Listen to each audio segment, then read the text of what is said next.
Okay, you guys. I know. I see the comments in the comment section talking about, oh my God, I can't wait for it to start. I see you, Tommy. Oh my goodness, yes. Listen, before we actually shifted on, we were talking about sweeps month. This is the first full week of May sweeps, and I am absolutely enjoying both shows. Now, Trish, what were you saying about evoking emotions? I mean, it's been really entertaining, and some of my woohoo emotions have been evoked, and some of my are you kidding me emotions have been evoked. Exactly. What about you, Bree? I would say the same thing. I'm a little bit more confused on the bold side, but Y&R has been definitely keeping my interest lately. I mean, okay, so if you look at it at February sweeps, it was a snooze fest to me, right? I don't know about you guys, except for the end of the month on Bold when that whole thing happened with Sheila and Steffi, or Sugar now and Steffi, right? And then November sweeps. Jordan had just came to town. Okay, well, the whole thing in Oregon, and then we had the whole situation on Bold with Eric and his health crisis. So I just think it's a lot more dramatic. Yes, that's the best Mhm. word for it. Definitely. Yes, definitely. So I'm pleased with it because yeah, it's a lot. It's definitely evoking emotion. It's angering some people. It's entertaining some people. So I think they're doing a pretty good job actually, and I we got some good acting, Oh, especially on yeah. Young. Oh, absolutely. Mm-hmm. Without a doubt, everyone's really knocking it out of the park. So kudos to Y&R. Yep. All right, so welcome you guys to Soap Corner Talk, where it's myself, T, Bree, Trish, and Keisha will be coming on pretty soon, where we recap both the Young and the Restless and the Bold and the Beautiful. This is for the week of April 29th, May 3rd. And this, again, like I said, is the first full week of sweeps. What we normally do, we recap the Young and the Restless first, and then in the second half, we do the Bold and the Beautiful. We have our other segments, Flip the Script, Who's Taking Seats, our Star of the Week, and also our Pickle of the Week. Hey, Keish. Hello. Hey, Hey, Keith. Keith. So I asked everybody else about what they thought about this sweeps month. What you think, Keish? This has been some of the most absurd writing. The dialogue this week and last week has been ridiculous. However, I can tell you that I watched the episodes today, yesterday, Mm-hmm. maybe the day before, and legit LOL'd at some of the stuff that was being said. Because it was funny. Now, do you feel absurd about the writing on both soaps? I know your feelings about Bold. What do you think about Young? For a couple of the stories, yeah. It's absurd. Okay. All right. Well, we'll definitely dive deep into it because we got a lot to talk about. All right. So let's go ahead and do the Young and the Restless. I'm going to do the summary and then we'll break down the storyline. So give me a second and then we'll get to going. All right. So, for the Young and the Restless, for the week of April 29th through May 3rd, Cole and Victoria discover a key that could lead to Claire, and Adam and Chelsea have a hard time coping. Cole and Victoria are reunited with Claire, and Alan flies in to meet Ashley, which of course Belle is happy. Drac, Jack. Jack finds a very drunken Nikki, and Mrs. Abbott takes back control after Belle fails Alan's test.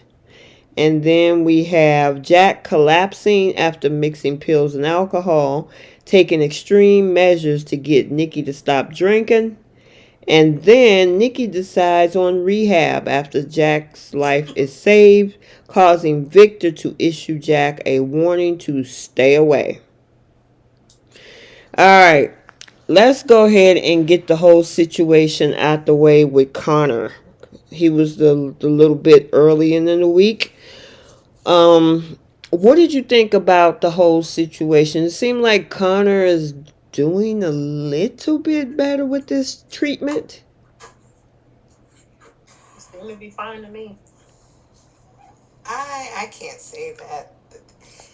That boy, to me, he looked like he wanted to come home. He looked very sad. He looked like very, like, out of it and exhausted. But I still don't understand why these two parents still haven't made their way out there, and it's probably been like over a month. Like, check on your kid. And I even like the fact that how Chelsea was kind of being to Adam, like he's entitled to how his reaction is just as a parent. And I just thought she was doing a little too much. But that poor baby, he looked like he wanted to come home. Gotcha. What do you think, Trish? You know, all I could think about when those scenes were going on was all of the stuff that we have heard since Paris Hilton wrote her book and came out about all the stuff she went through. And all I could think of was, I wonder if this place is just over medicating. And, you know, you don't know until it either works or it doesn't. I don't know. I've got some mixed feelings about it. I don't know. I don't have kids, so I can't possibly fathom my kid being away from me like that. The depth of what the pain that would be felt by everybody involved, I can't even imagine it. And then they were diagnosing him, and the parents are getting secondhand information, because it's like, how did they come to that determination? Was there like an evaluation? Did he have a reaction? Like, Adam was actually asking the correct question. He can't get it from the doctors. He at least was trying to see how his son was feeling. And it's just very bizarre why they are going along with this. The thing is that he keep bending to the will of Chelsea, because he's been wanting to take this whole situation over. He was the one that recommended originally to see if maybe they can find somebody locally, but Chelsea was so bent on, no, we need to send him here, he needs to get the help, and they supposed to be the best and all of this. I think if Adam was to supersede this, he probably wouldn't be in Maryland, but he keep bending to the will of Chelsea. Chelsea is calling the shots and he's letting her. So this is where they are. And to me, I don't think that's a good idea for that. But with all the money, and I think we've said this over the time of this storyline, with all the money that Adam has, or his family has, and the resources that they have, your father's Victor Newman, why not find somebody that you can bring closer to Genoa City that works for both of you? It gives him the help he needs, and it also keeps him close to his own parents. But he keep listening to Chelsea. And then what was really getting on my nerves with Chelsea is that she was trying to pick at Adam, and Adam played calm. She was just, well, she expected a reaction out of him, and then he wasn't giving it to her. He was like, fine, okay, let's do this. Okay, fine. And she looking at him like, oh, this is different. So go ahead. She's very erratic. She gets very erratic very quickly. And I'm hoping at some point Adam kind of takes over, because there's a lot of questions that if I were in their shoes, I would definitely have. For one, my child wouldn't be there, but in this case, I would at least try to speak with the doctor, especially since our son came and said I was given diagnosis that they were unaware about. Okay. Yeah, I don't know. I just think they need to figure out where they both can. That boy wants to come home. I think he wants to help, but he also wants to be at home. And Adam wants him at home, but Chelsea, they letting Chelsea do Chelsea. And like you said, she's so erratic. Now, I gotta say, I did like the moment at the end of Monday's episode where she calmed down and her and Adam had like a bonding moment, how they talked out their fears and how scared they both Yeah. were. So I'm glad that they were able to do that. Be careful, Sally. Yeah, I know, because I'm like, what's going on here? I mean, especially since look like Billy is flirting with Lily. You know what I'm saying? So, no, we know what Billy's trying to do, though. For sure. For sure, exactly. Yeah, exactly. All right, y'all got anything else on that storyline? No. Mm-mm. Okay, let's talk about the whole thing with Devon. And what did y'all think about Abby going behind Devon back to talk to Billy? I'm I not mean, surprised. But I was like, really, families stick together. I guess depending on which family they are. he should be used to her sneaking around. I mean, that's how he got her. Yeah. But Bingo. I mean, that's her. I mean, it's her uncle. Um, and plus, we know Abby's a little dodo in the head, but I guess she calls herself trying to do her job, even though she has her mother who is going insane. And Billy had the opportunity to let his niece know and Hmm. didn't do that. Yeah. Yeah. I was like, when she said, "Well, he don't know that I'm here," I'm like, him and Devon are having issues, but you go talk to him anyway. And then she's like, "Are you trying to take over the company?" And Billy is trying to play it cool. I'm like, maybe y'all shouldn't be having this conversation right now. And then over at the jazz lounge, we got Devon having a conversation with Nate. And so Nate is trying to tell him to chill out. I don't know. What do y'all think about that storyline? I don't think we've seen the beginning of it. Well, we saw a little bit of it, but this is about to get worse. I think so too. Here's my question, and I never agree with Devon. But what's wrong with splitting the two companies up? I don't understand why Lily wants to hold those two companies together if the people at the top, for one, don't want to work with each other, they don't even trust each other, and the concern is who has authority. Why not just separate the two companies? That made perfect sense to me, especially just given how things are going to be now. But I don't like how I feel like with Devon, he wants to take control, which is perfectly fine, but then he buckles when it comes to Lily. And if he wants to be that power player like Victor and like Jack, then I would like to see a more ruthless Devon if they're gonna have him go that route.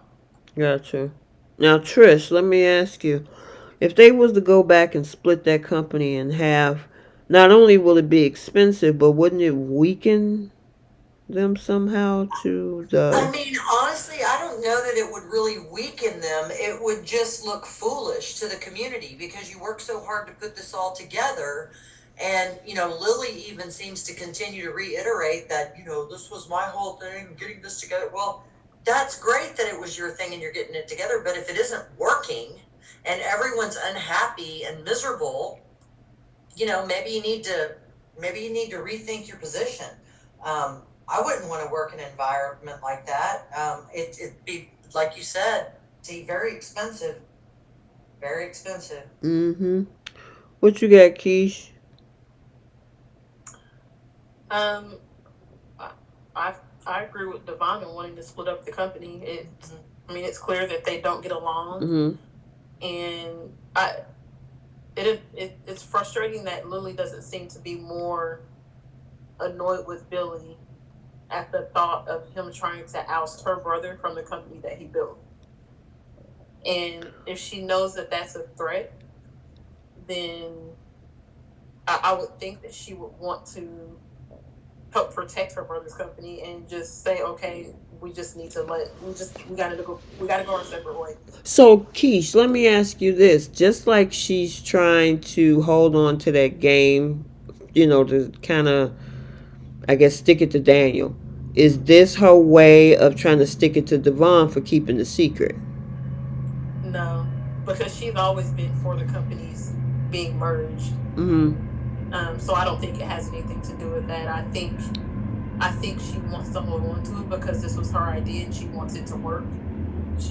She probably feels like if they split the companies back up, that she it would be a failure on her part. hmm. But I'm talking about like the part that you said about her leaning toward Billy instead of her brother. Is this a way Um, to, yeah, that part? no, I don't see that as being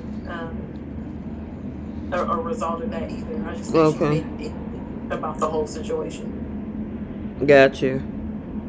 and I don't know. I I think it like is. I get that she wants it to work, but I just listening to knowing Billy's being sneaky right now, what he's up to.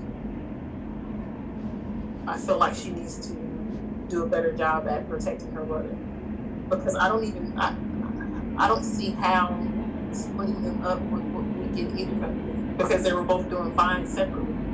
Yeah. Or together they've have done much better because they're both huge corporations. But I mean, is it really going to take that much of a hit if they just go their separate ways like they were before all of this happened? Right. Right. What were you about to say, Bree? I was actually gonna say that I think this is her way of kind of thinking for herself. I think the trust level that she had with Devon is shaken because he kept it from her. So I think she's kind of being a little standoffish with Devon. She's kind of thinking more so for herself instead of for the family or for her and her brother. Mm. So she's trying to think if this would be a great business move, how that would kind of benefit her. Um, but this definitely needs to happen. I don't understand why they want to keep these two companies together. She would really need to explain her reason as to why again, especially with all that IPO stuff that happened Okay. before. And I know we talked about in the group chat that they constantly want to try to put a rift between the two siblings, especially since after Hillary passed.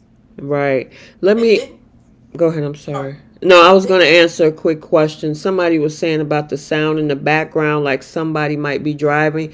There is a train line that's right by my house. So my front window is open because it's now warm here. And so I closed the window here where I am in this other room. So you probably hear the train that was just going by. So yeah, I wish I could get it to stop, but things got to keep moving. And yeah, so that's what that was, just to answer that question. All right, go ahead, girl. I forgot what I was gonna say. Oh, I'm sorry. Damn it, darn it, sorry. Was it about Devon or? It was crap. What was I gonna say? Oh, Bill. Wasn't it just like a month or so ago? Billy also suggested that the company split. Mm-hmm. So I would think that if Billy is suggesting it and Devon wants that, then well, I guess Billy doesn't. Does Billy have control of anything? No. He would have to convince Jill, right? Yeah. Does he even have a position yet? Lily's back. Devon is in his position. Chance has a job. What is Billy's position right now? I What feel did like you he's just do? Jill's proxy. What'd you say, Keish? I feel like he's just Jill's proxy. Like he's just there to represent what Jill wants. I don't Oh, think he's in okay. a position right now, Yes. And unless so he's like Liam. He's just funking up the air for Jill. Ah. He I just wonder why they haven't named him COO because Chance isn't. He's not one of the C-suite right. employees. But we don't even know what that man does. What does he do? He's in the. He's said it before, and I can't remember what he. He's Something. modeling some great suits, so I will say Yeah, he is. that. Actually, you talking about the pictures on Instagram? Mm. I saw those pictures. Bree, you talking about the pictures on Instagram? You talking about on the show? It's the suit. I was talking about on the show, but on Oh, Instagram okay. too, those still, and ooh, he's a very, very good looking man. So we know he is modeling some great suits Mm-hmm. at Chancellor Winners. I don't know what his position is. I don't think he does. I don't think anyone does really. I don't care. Well, okay, so Amaya Baker in the chat says no, Billy is on the board with Jill, not her proxy. So is he just there as a board member?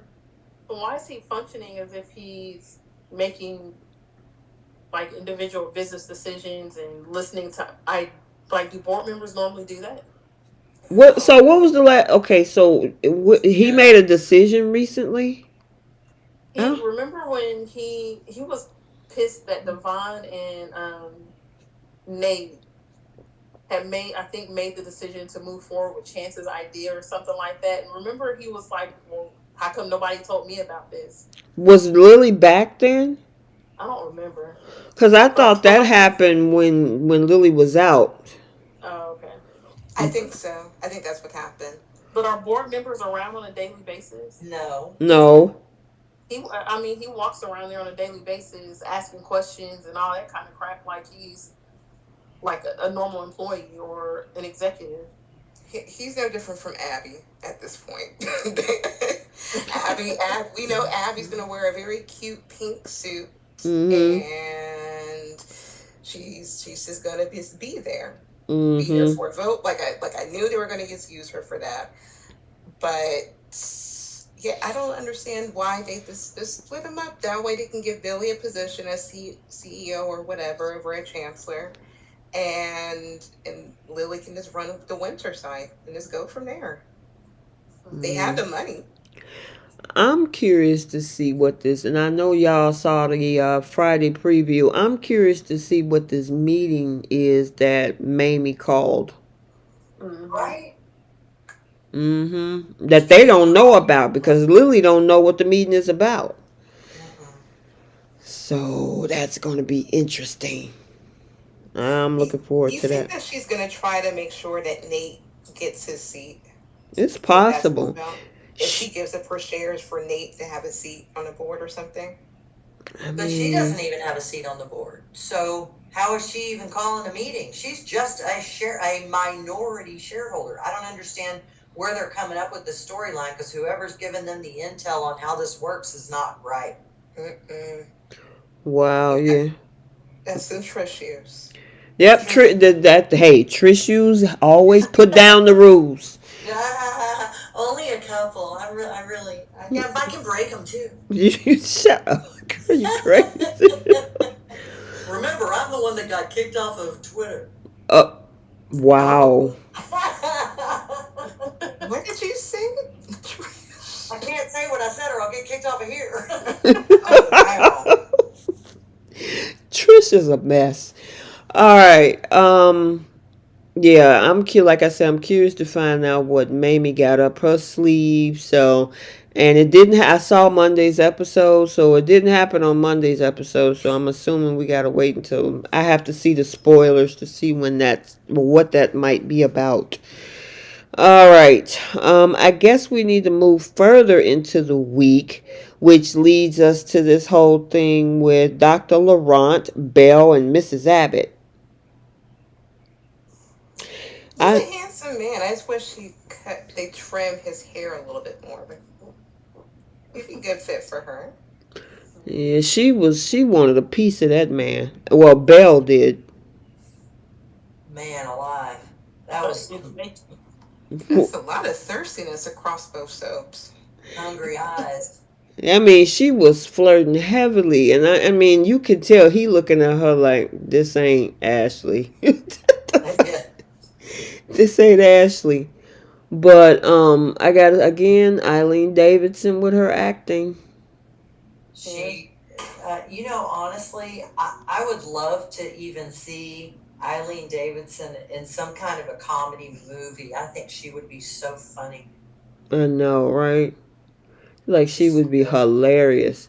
But I like these other funny sides because we see Ashley, the businesswoman, who's, angry with Diane and, maybe going back and forth with Jack. You know what I mean?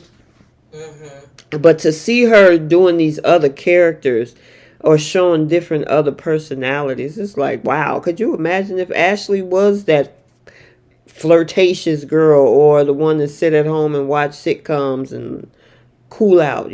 So I'm glad that she was able to rock out on that storyline where she got to do multiple things because we lost Ash when we gained Belle. I like Belle, and I was really curious to see what happened when Abby saw Belle at the table. I'm surprised that there wasn't like any alarms. Nothing. She was just like, Nothing. okay, as if this is normal behavior of her mother. Yeah, that girl never not living in her own life, is she? Yeah, I mean, she's just oblivious to everything. You know what I'm saying? I mean, I still don't like the fact that Abby don't know. At I least, feel like she sensed something was off. She just didn't say anything because she made a couple faces, but then she just moved on with her day. but I mean, her family, her uncle, her auntie, anybody in that Abbott house that knows what's going on. This woman been having blackouts. She's been missing. She was in a fender bender, and it's like ain't nobody tell her daughter anything. We've been talking about that for weeks. Mm-hmm. That part don't make sense to me. Say it again. And they're concerned with everything else, especially Right. Jack. Yeah. Yeah. Oh yeah, we gonna dissect that whole. I listen, man. But yeah, I don't know. That's just weird to me that the writers did not clue anything into her own daughter. I mean, at least, well, I ain't gonna say because Victoria admitted today that she didn't realize the drinking was that bad. I'm like, do y'all pay attention to y'all family members? Who you been talking to? You were standing right in front of her and she was slurring her words about, let me be the target. Right. Yeah, mm-mm. Yeah, so that's crazy. Um, but he did tell Jack about the fact that, I mean, it was almost like, what did they bring him there for? Because he can't practice. And he said, well, I need a little bit more time. I can't diagnose her. I'm just here as a friend. And then, nothing happened. So I don't know. She went back to the house. He went into his hotel room and, that was it. So I didn't know what they really wanted to accomplish with bringing this guy on. Was he going to wake her up or anything? Because at this point, Ashley still has not went to counseling yet. Nope. And then go. Oh, I'm sorry. Go ahead. Go ahead. I was going to say, he can't practice, he can't do anything, and he hasn't even recommended who she could go to in the United States. At least Sharon can do that. Right. The other thing is, by the time she got home, she switched faces again and took over Belle. So, yeah, she's ready to unalive Tucker too, because that's the main plan of why they were trying to keep Mrs. Abbott at bay. So there's a lot going on at the Abbott house. That whole house needs to be condemned. That poor Harrison is stuck with all these grown people problems in that house. I think they just need to bring in a whole slew of therapists because I think Summer needs one, Harrison needs one. Jack is gonna. I hope he don't go backwards. Man, y'all, they need an exorcist over there. It's bad. It's bad. But I mean, when you look at the everywhere or whatever that. When you look at the face of Young and the Restless, it is. Let me see. We had 2 addictions happen this week. We had Connor. Now Harrison is seeing a therapist. Well, no, that happens next week. But then we got Ashley going through some stuff. Nikki going to rehab. I mean, it's like, sheesh. Everybody is just needing help right now. Like, who said an exorcist? Trish, Yeah, of course. Who else would? I mean, think about it. All this stuff is going wrong at the same Same time. time. There's Mm-hmm. cursed over there. Yeah. Yeah. Now I will say this. Um, and I know that I have been enjoying the sweeps, but a lot of people are complaining about the writing on both shows. I've seen a lot of folks talking about they need to fire Josh Griffith. So Again, again, so I don't know. I just think it's a lot of moving parts going on, and it got everybody talking, you know. But this is me. All right, we got to move to Thursday's episode because that whole episode was a standalone episode between Jack and Nikki. What did you guys think about them isolating that episode in that room? It's hard to watch. it really was. Cause I, yeah, go ahead, I, Bree. I was gonna say I was just very upset with Jack. The fact that he had his old happy pusher Mm-mm. on speed dial Mm-mm. after all those years, just called him instead of calling Victor, instead of calling any one of Nikki's kids, anybody else, but he wanted to contribute and help her that way. That made absolutely no sense. Well, you think everybody else mad? Well, Diane is hotter than fish grease on Monday. Oh, I hope so, and I hope she do me proud, Oh, especially she will.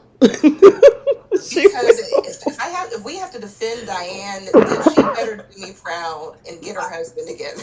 All I can say is for Trish to be on Diane's side, you know something cosmic has happened because I'm sitting there watching the preview going, don't tell me I'm pulling for Diane right now because holy cow, what is happening? Okay, so I'm gonna ask you ladies, and I'm gonna ask the women in the chat this question. If your man was out, even though he might have been a sponsor, okay, your man was out all night, didn't tell anybody where he was, especially you, as a wife, as a fiance, girlfriend, whatever, and he almost gave up his life for his ex. How would you feel about that? Get out of the house, I'm taking it. Get out of the company, it's my company now. How dare you risk everything that we have? No, it's that is like that is right up there with the other kind of betrayal. Yeah, I agree. What do you ladies think? He should have had her sign that prenup because now Mm-hmm. she gonna really be the winner of Monopoly. Yeah. Yeah. Keish? Yeah, he was definitely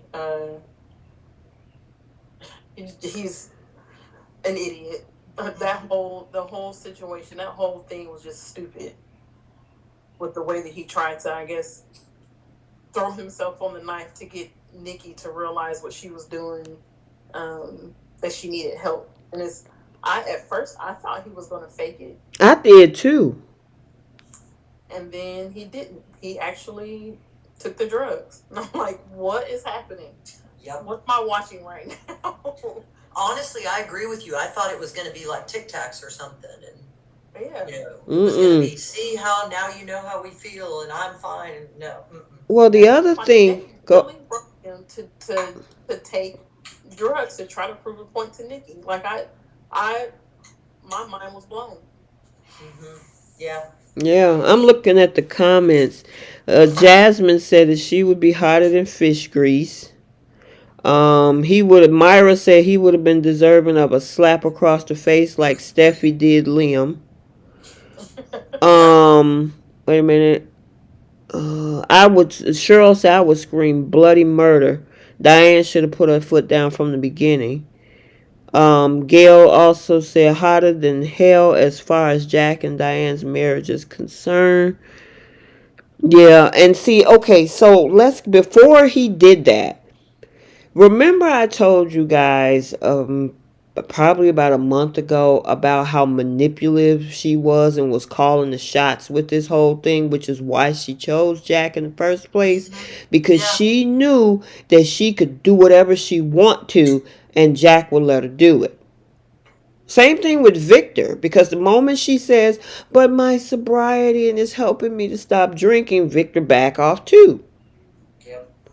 And then she admitted to it in her, you know how they say a drunk person speak a sober mind?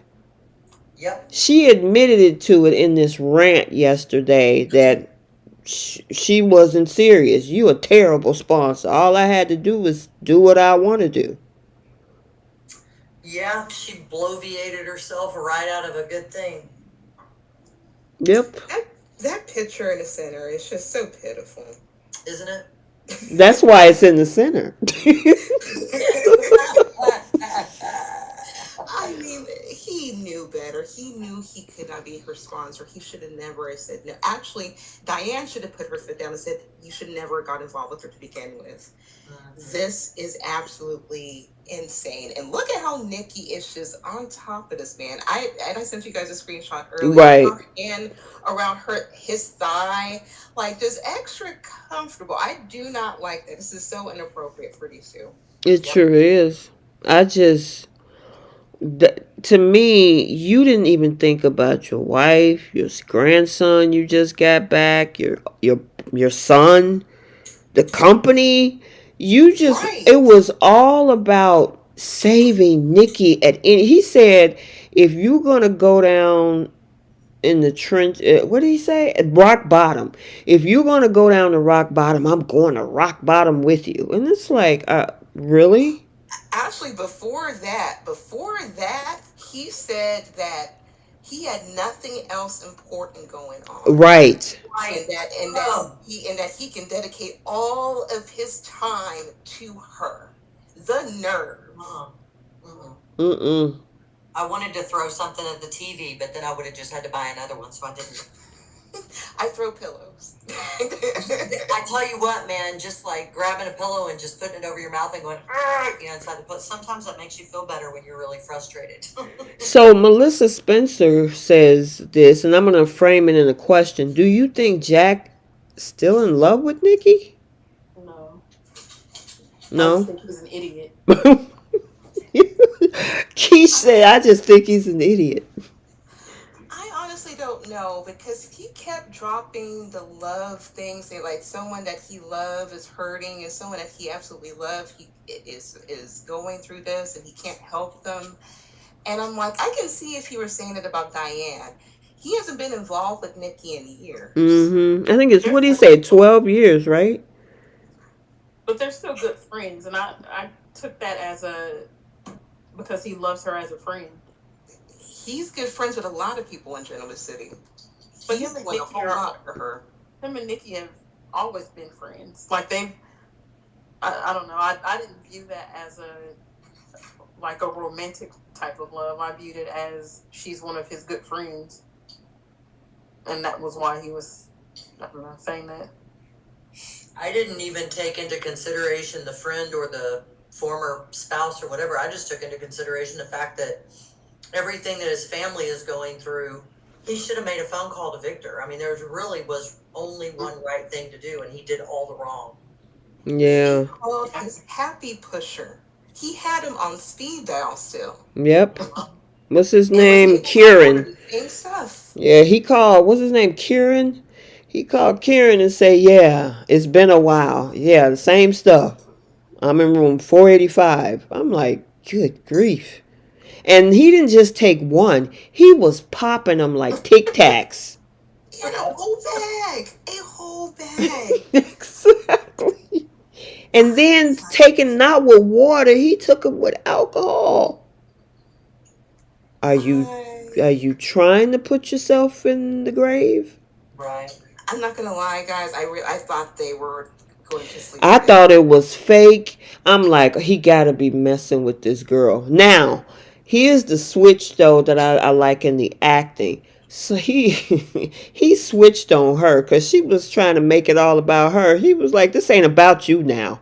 He pulled her away from that door and he was like, let's get this party I going. died laughing when he pulled when he grabbed her by her arm. Exactly. And when she tried to get the bottle away from him and he snatched it back, that was hilarious. Exactly. Exactly. So I'm gonna switch it to Peter Bergman on that because there was some funny stuff in that second half of that thing. I'm like, wow. It's like, I like that Jack. That Jack He's was that hilarious. personality. He got on that phone. He said, "Hey, Mr. Mustache, it's Mr. Uptight." I was rolling. I was rolling. I'm like, man, that was funny. But That the only saving grace of that scene was that her and Jack, high and drunk, mm-hmm. was. I know it wasn't supposed to be, but it was comedy. It was Yeah, it comedy. was. It was and they had to because the first half of that show, it was him begging her not to drink, and then it seemed like they say, okay, the second half, let's flip it to, not drown everybody into this whole sorrow of this episode because it was one whole episode of them. So Yeah. Mm-hmm. but it was crazy. But on the flip side, flipping back to Jack the character, you don't do that. You don't almost unalive yourself, Mm-hmm. not thinking about your family, the business, anything, because this woman wants to be hard headed. And granted, it's the disease talking, but you need to call her husband. Right. This is above your pay grade at this point. Or he could have even called Sharon. Mm, Like anybody other than his happy pusher. mm-hmm. He could have called Nick, could have called Victoria, he could have called anyone with a professional background, especially at this point. It's been several months and he knows that. This was just very unfortunate that the writers took both characters this way, but I agree with you. It's very funny to Mm-hmm. watch. And Mm-hmm. I noticed that Y&R had put like a lot of comedic bits into their storylines now. And I wish Bold and Beautiful could do that too. Even his face, he looked like he was. I don't know what they did to him. Because he went from like he just got off work and was still, but after those pills kicked in and the alcohol kicked in with it, his whole facial expression, like he just looked like he was just tore up from the floor up. Makeup and lighting Ex- are amazing tools. yeah, they really made him look like he was just high as a kite. But I will say he did admit to the fact of everything going on in his life. The situation with Harrison, what's going on between Kyle and Diane, Ashley, and then bringing up Nikki. So he has been juggling a lot of things in the air dealing with this situation. And I mean, at some point, he should be like, okay, I need to sit down and talk to somebody because this is a lot. Well, yeah, and he volunteered for every bit of it too. Yeah. Well, I mean, here's the thing. Well, he volunteered for Nikki, but that other stuff with Ashley, that's she needs to, they need to do something with that, which hopefully they will, because she still haven't went to counseling, right, Trish? Right? No. Uh-uh. Mm-mm. Nothing. Nothing. They put all the responsibility on Tracy. Right. Can't even think of his sister, even though he's so gung ho and mad about how Tucker made her feel. Even still, he has all this going on, and he just said that his sister really needs all the love and support, and you were giving it all up for Nikki in an Mm-hmm. instant. That is crazy to me. Mm-hmm. But I gotta give great acting to, Pete Bergman and Melody Thomas Scott on Oh that yeah, one. absolutely. I'm wondering if they'll get a nomination next year for this whole thing. I think Y&R is going to get quite a few nominations next year. Yeah, and include Eileen too. Oh, Mm-hmm. okay. I would be very upset if she doesn't get a nomination, but I think more than 9 times out of 10 she's good. Yeah. Now we're into Friday with She called the EMT. They came over there and revived him. He was talking about what pills, what happened. That must have been some heavy stuff. He don't even remember what happened. Now I don't know, but would paramedics actually leave someone before they actually regain consciousness? I don't think Really? so. Cause he left it in Nikki's hand, who was also hungover. Inebriated. Right. Right, to say, hey, make sure he don't, go anywhere until he's fully clear in the head. And I'm like, you gonna leave her to figure that You out? couldn't tell an alcoholic to tell a drug addict not to take their drugs, please. Exactly. You good? You good? I'm good. I'm good. All Exactly. good. We're good. Jenna said, I think we're going to see Diane come out of her coma now. The real Diane is going to surface. She's in the whole coma for a whole year. I With a lot mean, of she's pain. been playing nice for a very long time now, so. But Victor shows up in that room. And the crazy thing is, he says that if he was the one there with Jack being unconscious, he would have let him unalive. That was hardcore, but you know what? Jack stepped over Victor that one time. Yep. Ooh, that is true. That is true. That was my jaw dropped because I didn't expect that coming up next. You know what I'm saying? When I was watching this whole thing, he just was looking at, he did all this for the greater good, and the end result is that she's going to rehab.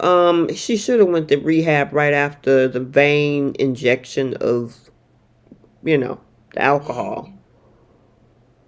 It was Yep. several months, several opportunities.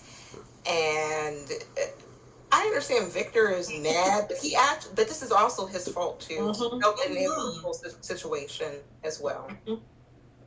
Go. I know you got something to say about that, Keish.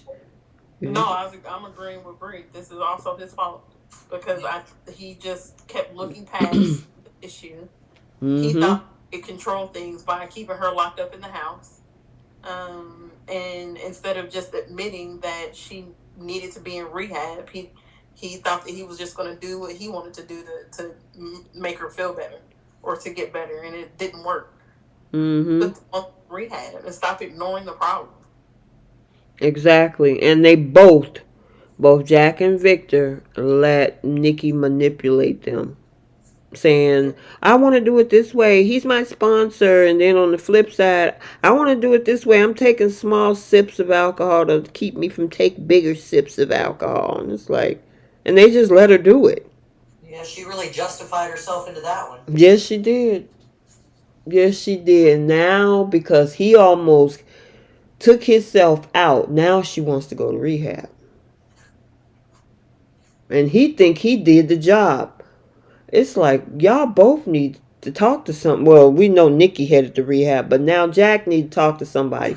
What in your right mind would make you want to do something like that? And Kyle even kind of called it out, like, hey, like, what was going on with you, Dad? Mm-hmm. Now, And like, go ahead. oh, I'm so no. Go ahead, Bree. now I was gonna say, like, how could he explain like where he was at all that time and expect for everything to be okay? Jack Mm-hmm. has lost his mind. Mm-hmm. Mm-hmm. Yeah, and then Victor is going around telling folks that Jack was the one that almost unalived her. And I'm like, stop. I know you angry at this dude, as you probably should be, but you keeping secrets yourself, dude. I mean, you You got got more secrets in Jordan. your basement. You Right. got, yeah, you got the as Harrison called, you got the witch lady in the basement. I mean, everybody, you lying to him because there was a conversation between him and Michael this week. Michael is like, yeah, I know you a little bit too long to know that you might not be telling me the truth. And he's sitting up there lying to Michael's face. That was funny that he went down there while Michael was there. Mm-hmm. And is there an invisible wall at that bar that would have kept Michael from going any further? Like, Victor said stay here, so you're like a dog, you just stay. Follow him. What's the matter with you? I mean, at this point, he's a dog because he'll follow everything that Victor tells him. Go to countries, get himself arrested, do all illegal activities. This is what Michael does. Mm-hmm. Yeah, I don't. This whole thing now. What are they gonna do with Jordan now? Because I saw Monday's episode, he told Jordan, spoiler alert, to just drink. He bought her a bottle of booze and told her to drink herself to oblivion. Okay, what if she don't drink it? Then what? I don't understand what. Now that's the part that I'm confused about. What are you gonna do with Jordan now? So Nikki is going to go to rehab, and then Jordan is going to break out of the cell that she's in, and she's going to find her way to Nikki's rehab center. She's going to put on one of those disguises, and she's going to pretend to be a therapist at the rehab center, and she's going to manipulate Nikki into drinking even more. You think so? Anything is possible. That sounds like a good writing script, Keish. Yeah. I mean, I feel like this has been the cycle of Jordan, where she gets caught, she escapes, she puts on a disguise, and she manipulates people. Yeah. She's gonna slip right. I'm surprised she doesn't slip right through the little gates, or found a vent, or found like a secret layer or something in Victor's wine cellar. It's coming. She's behind that fireplace screen at the Abbott's house. Oh my god. I mean, you sitting up there mad at everybody else, but then you keeping you keeping a little prisoner in your wine cellar. So yeah, like you said, the cycle of Jordan. It's like, when is this ever going to end? Y'all going to have Colleen play like Sheila been doing? She keep coming back. What you say? They wrote her in. I was gonna say they wrote her into the box that she's in. Yep, they sure did. So I don't know. We will see. What we gonna do with Summer, y'all? Cause it ain't over. Just because Claire wasn't a part of it, Summer does not want. She don't want Claire there. I'm trying to figure out why. Is it that she just don't trust this girl? Is she don't want her around Kyle? Well, remember, she tried to kill Summer's dad. Mm-hmm. So even though other people are over it, I don't know that I could get over somebody trying to kill my dad. Mm-hmm. My dad was a pretty forgiving person. Maybe I'm just not as forgiving. Mm-hmm. I wouldn't trust her at all. Who, Claire? If I was Summer, I would never trust her. Okay, in this isolated incident, you weren't the cause of what happened to Harrison. Okay, fine. But you have a history of disturbing behavior, and that behavior affected my family. I'm not going to be welcoming you with open arms, especially less than a year, like everyone else has foolishly done. I'm completely on Summer's side. Okay. You too, Keish? Yep. Okay. Sure. So, Jasmine says Summer needs a muzzle and a seat. Ooh. She's not feeling Summer. Well, Jasmine, are you feeling Kyle and Claire? Do you want them together? I actually want to see something between Kyle and Claire. Because I get where you guys are coming from. Because, yeah, it is soon. It hasn't been 6 months. And I mean, she did try to destroy her grandparents, her dad, her auntie, and now the whole Harrison situation. Well, Jordan did that, but the part that Claire took part of was, in plotting and helping Jordan. I get it. Hey, J Money. J Money is Team Claire. He says Summer need to sit down and let that go. What? Let go of the fact trying to take out her whole family? Yeah, I can't agree with you on that, Jay. So being brainwashed and then realizing that none of everything that you were taught all those years was true, and then you helped fight with the family that you were originally against. Does that count for anything? In time. Okay. That's I don't even think it's been 6 months. Right. That's Right. just yeah. It hasn't been. It's been 6 months. And And I, oh, I'm sorry. no, go ahead, go ahead. I was gonna say, keep in mind, Adam is still under scrutiny. He hasn't committed a crime in years. Yeah, that's true. I mean, he hasn't tried to kill him since he tried to blow him up in Newman Tower. So, you know. Mm. Yeah, I mean, Summer doesn't have to instantly accept Claire because everybody else did, and I think it's a little unreasonable that they're annoyed with Summer because she won't. Like the way that Victoria is acting, um, to me is ridiculous. Like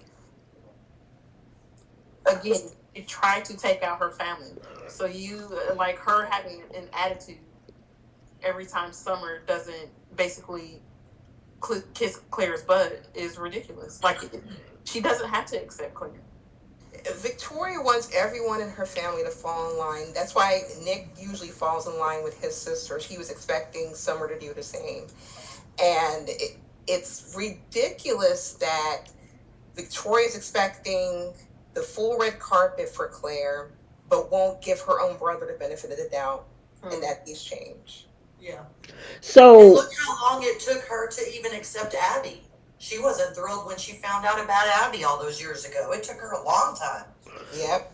so because I'm okay. So you guys is I totally. I'm wondering why so many people are not liking Summer's reaction. Because it's Summer. Is that what it Exactly. is? Okay. Uh-huh. But it is a lot of. I feel like Summer. I don't know if it's because she's Phyllis's daughter and Phyllis is a one night. I don't know if it's because of the run of the era of Summer being a complete and total brat, Mhm. that kind of turned people against her. Mhm. Or maybe there were some that didn't even like Summer, before they changed her personality.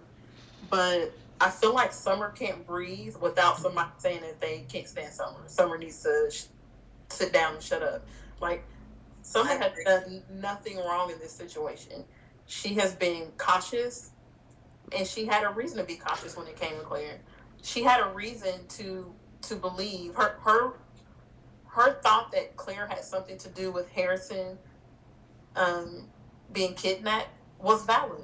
It was Because of rational. Claire's background, because of Claire's history. Yep. She didn't know that woman. And it doesn't matter that Victoria and Cole faith in Claire and thinking that she didn't do anything to Harrison. What matters is not even 6 months ago that this woman tried to take out her family. And they really don't know her like that. I don't care how many times Victoria and Cole say it, they do not know Claire. They don't know her. They're getting to know her, and they have faith that she's getting better. But expecting everybody else to just hands down trust Claire it's irrational to me.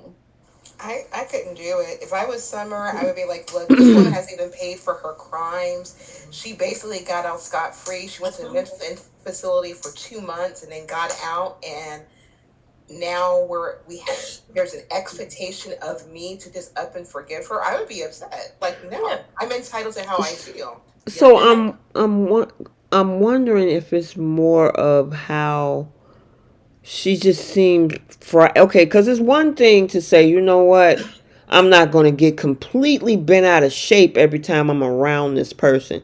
I don't trust them. I don't even want him around my kid. But her physical reactions, and I think she just gets so frazzled about it. And I think that's what everybody's talking about. I might get pretty frazzled too if the person had only had like a little bit of therapy after poisoning my whole family with her insane aunt who had a hold over her whole life. I'd probably be a little skittish too. Mm-hmm. And now my son is traumatized. And she was never rude to Claire. She was very cool. She was cordial today. She wasn't overly, gracious, but she was polite and she didn't say anything negative. Well, And just wait till Monday. okay.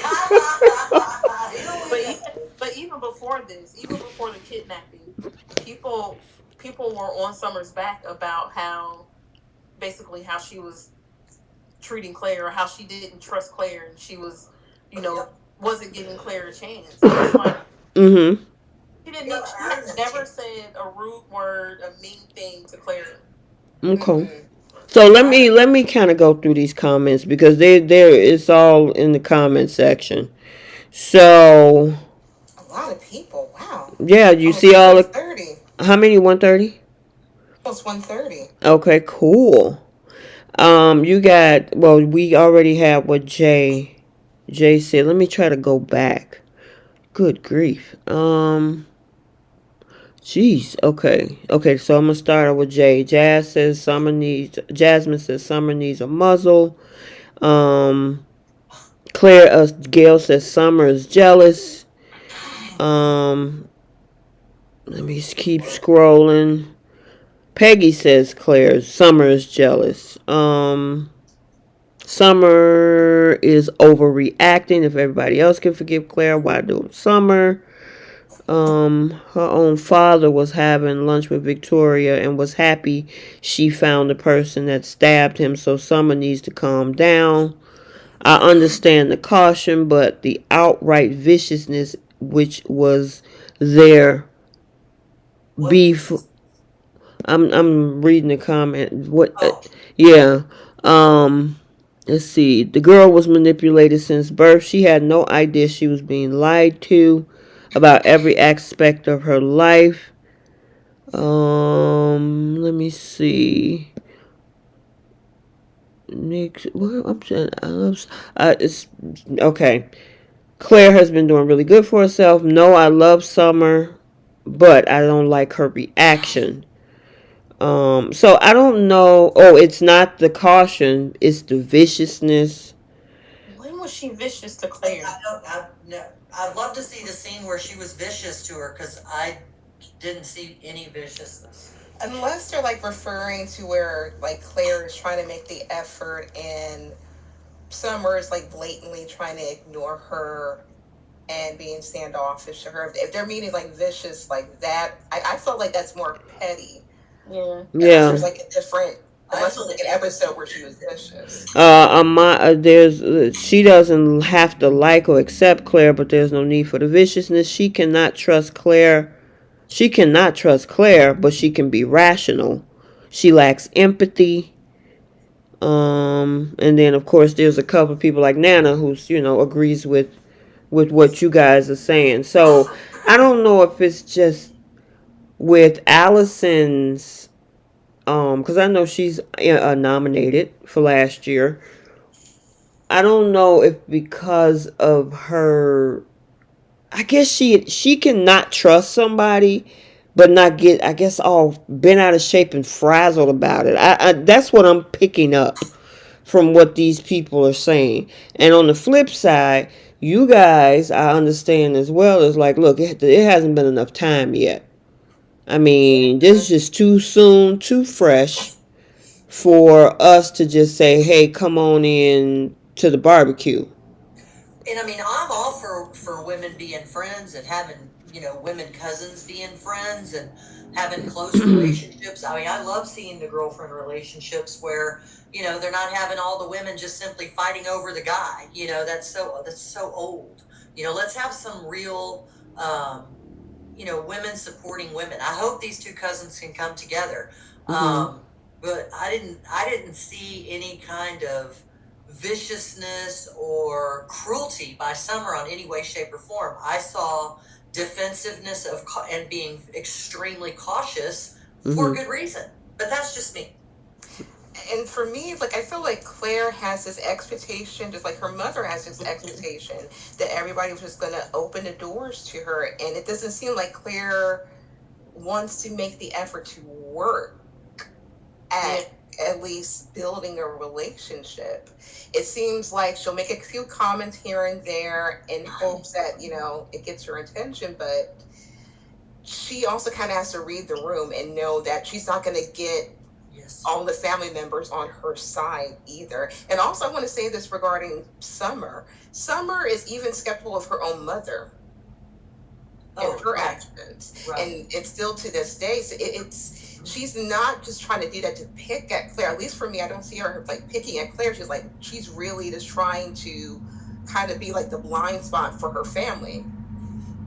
And I do think she has empathy because she's been empathetic toward Diane. I don't know. I think she's just tolerating her. In Harrison's grandma. yeah, exactly.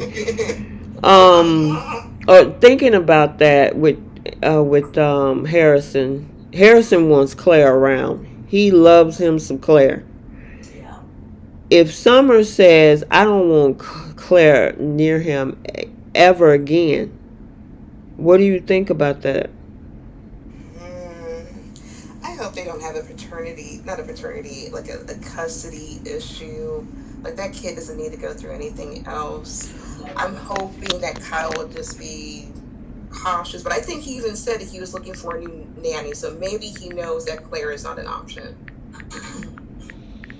I mean, again, I think time can heal that if the writers will allow it to, but I don't know. I think they like stoking so many fires. You can have a lot of really good drama with supportive women friends. Wow. Okay, so here's a big question that has been circulating because I've also seen comments across social media is the switch in her attitude towards this little boy because for a while we never really saw this whole deep connection that she had prior into the storyline, especially when everything was going on last year.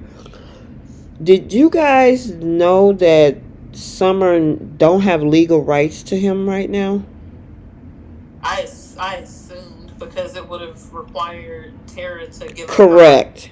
Right. Yeah, and so I had to do some research on it. I'm like, did she adopt him?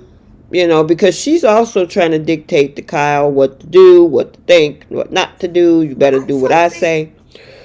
I thought they established that in the middle of their divorce because she was worried about not being able to be a mother to Harrison, and he said that there was no other parents, and he made that official. Yeah, the problem is that his biological mom would have to sign away her rights, and she hasn't done that. Oh wow! Well, that's his mom, and the Newmans already claim And Harrison. listen, unless Harrison grow up and pull a fin.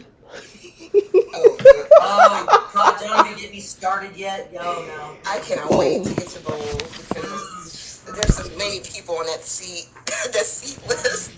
My thing with the Harrison and Summer relationship is they may not have shown it on screen often because how often do we ever see the kids? But clearly that relationship has been established where he calls her mommy. Um, she is the mother figure in his life, and Kyle allows it to be that way.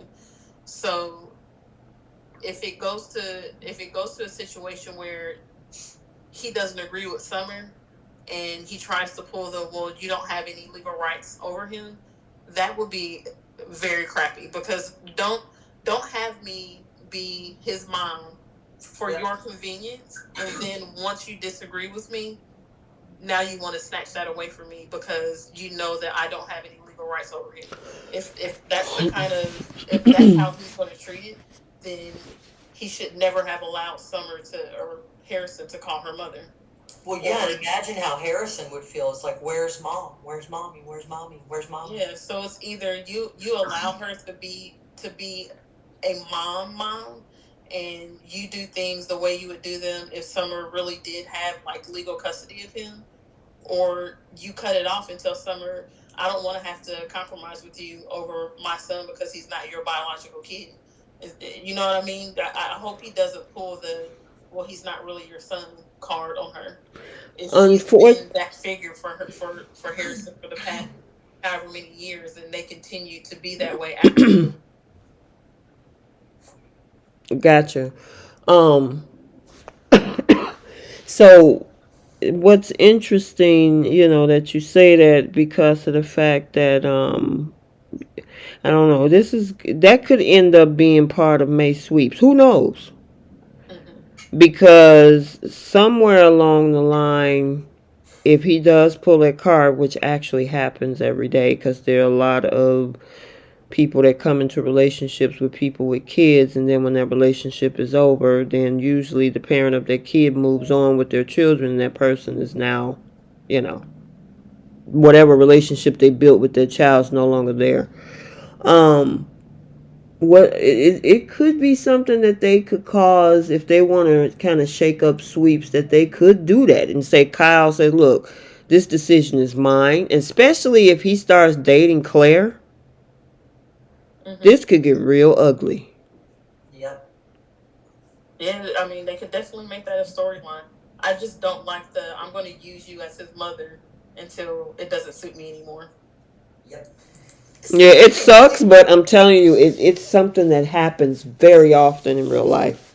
Oh, I don't doubt. I don't doubt that. I guess I look at it as,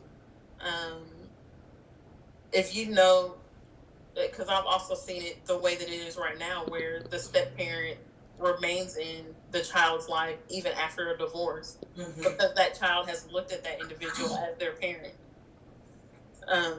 for however long. Like, that's who they know as their mom or dad, or they have a close relationship, and they've been able to maintain that through their life. So there's a thing. You know the difference between, if we get divorced, this relationship is just going to be whatever it is between the step and the child. Maybe they'll come and hang out with them every once in a while because maybe they had a good relationship when we were married, but no, the step isn't trying to make decisions or anything like that.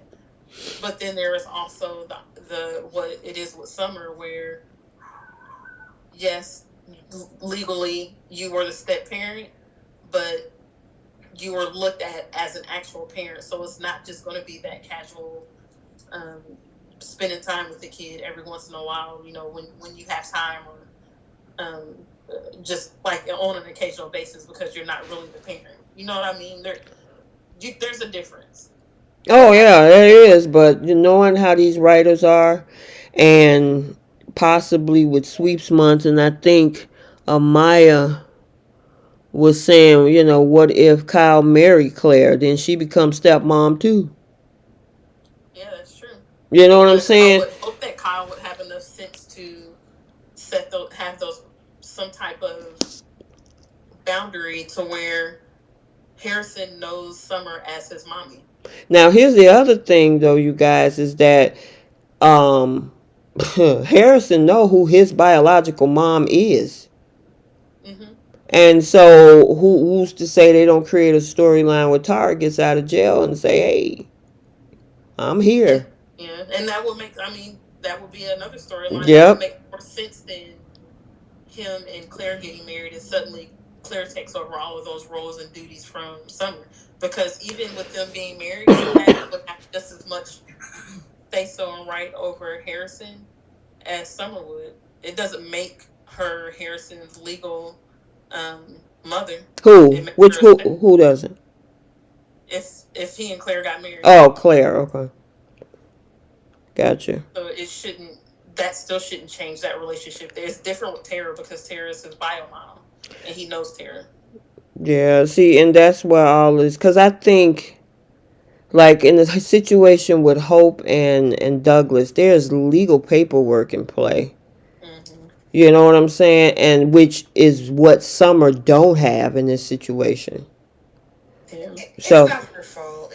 Her whole family can't make simple, decent decisions, so she didn't have the right legal counsel to help her get the right paperwork.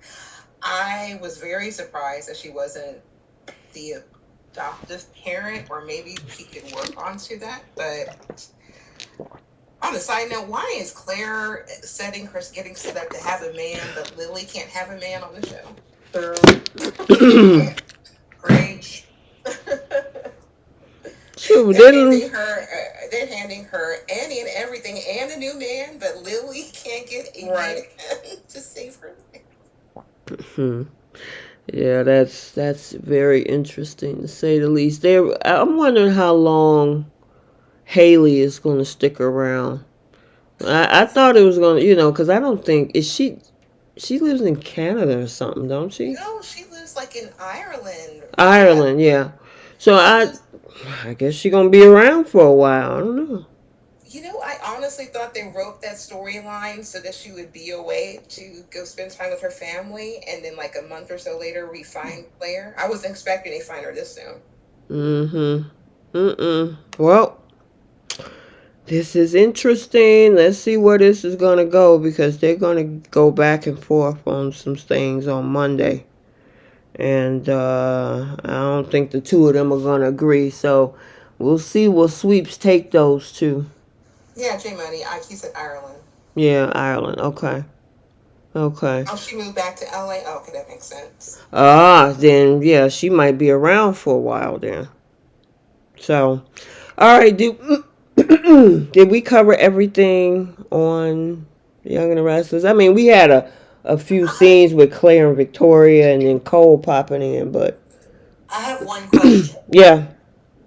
In the shed, could you not roll yourself out from under a body? Because she would have been in there with that body on top of her for days. I was confused. Who was that body? I have no clue. I thought it was somebody that was supposed to be watching her and feeding her. Because she was, and then the person had a heart attack and fell on her. That's what Claire said. So Jordan has accomplice. Shoot, Jordan. Remember that other guy that she used to get his truck? That Victor paid $100,000 to. Oh, the flower guy. So I guess she got the gift of gab to meet people and say, "Hey, do this for me." I mean, I wish somebody'd pay me $100,000 for a piece of information. I've got information; it's just useless. I don't know. And it will work perfect for the show. Yeah, so that was crazy that they threw that in there. That she had, and she been down there for what, 2 weeks? I think it's been. That's a long time. How is it Claire and Sheila just managed to just survive after 2 weeks? I mean, how many days can your body? I can't remember how many days your body can go without food and water. I think it's 72 hours without water, isn't it? Or food. It's longer than that. Or is it with food? I don't know. Weeks. Well, what's her name? Sheila was down there for 2 months. Whereas Claire was down there for 2 weeks. It was 2 months. And Yeah. Sheila's hair looked nice, highlighted, styled, everything. When they Toes still done. Okay, y'all. The coloring they put on her teeth, I know we'll get there, but oh wow. Yeah, well, we'll get there because that's a whole nother bag of wax we gotta. Sheesh. All right, so, but we did cover everything on Young, right? Yes. Okie dokie. All right, so before we move, hold on, what the heck happened to my screen? Okay, there we go. Okay, so before we move to Bold, make sure that you guys, how many is it, Bree? Oh, 125? 128 right 128, now. okay. Nice. All right, you guys, make sure you hit that like button. If you're not subscribed, subscribe to the channel. Also, make sure you follow on the other platforms, Instagram and Facebook group. We have, there's a blog on Medium, also Rumble, TikTok, and Threads and X. So, yeah, make sure you follow us on those other platforms as well. I'm trying to think of anything else I need to mention. Oh, we lost Marla Adams this past week. Well, last Friday. It was on our last live chat, but, just to send condolences and everything to her family and stuff, too. So, yep. Any other news? I'm trying to think. I thought it was something else. Okay. I'm not gonna worry about it. I will say that on Jacqueline McInnes Woods have been posting a lot of photos lately of the kids and her trying to take a cow home and You went to that stagecoach festival. Yeah, her and her husband took some pictures together. They look absolutely gorgeous together. He was doing pull ups on the set in heels. Mm-hmm. So yeah, I'm gonna try to post more of that, but I have to be mindful because sometimes they won't allow me to share. Some people have their features on their accounts for me to share to my story, so I try to get as much as I possibly can. But yeah, Jacqueline has been posting a lot lately because she usually don't post as much, but this week she had the kids and everything, so it was nice to see. Yeah. All right, so let's go ahead. Speaking of bold, I'm gonna do. Hold on one second. Let me back this up. Do the summary, and then we'll unpack this week of 4/29 through May 3rd. Okay, so for Bold and the Beautiful for the week of April 29th through May 3rd, Finn and Deacon find Sheila while Bill questions if Liam and Hope will reunite. Finn and Deacon revive Sheila, and Ivy reunites with Liam and quizzes him about his love life. Steffy walks in on Ivy and Liam kissing, and Sheila says that she tried to stop Sugar from hurting Steffy. Sheila details why Sugar abducted her, and Steffi is marveling at Ivy throwing herself at Liam.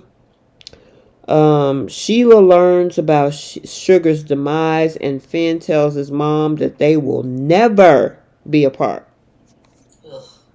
What? Talking about, she said, ugh. Oh, did that come out loud, y'all? Yes, I heard you. I will say we got no Zende, RJ, or Luna this week. Yay. Oh, Wait a minute. Did somebody say all?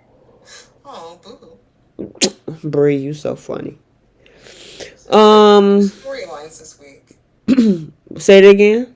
There's like two storylines this week. Yeah, I mean, we did have that conversation between Bill and Liam where he's talking about getting back with Hope. I'm like, really, Bill?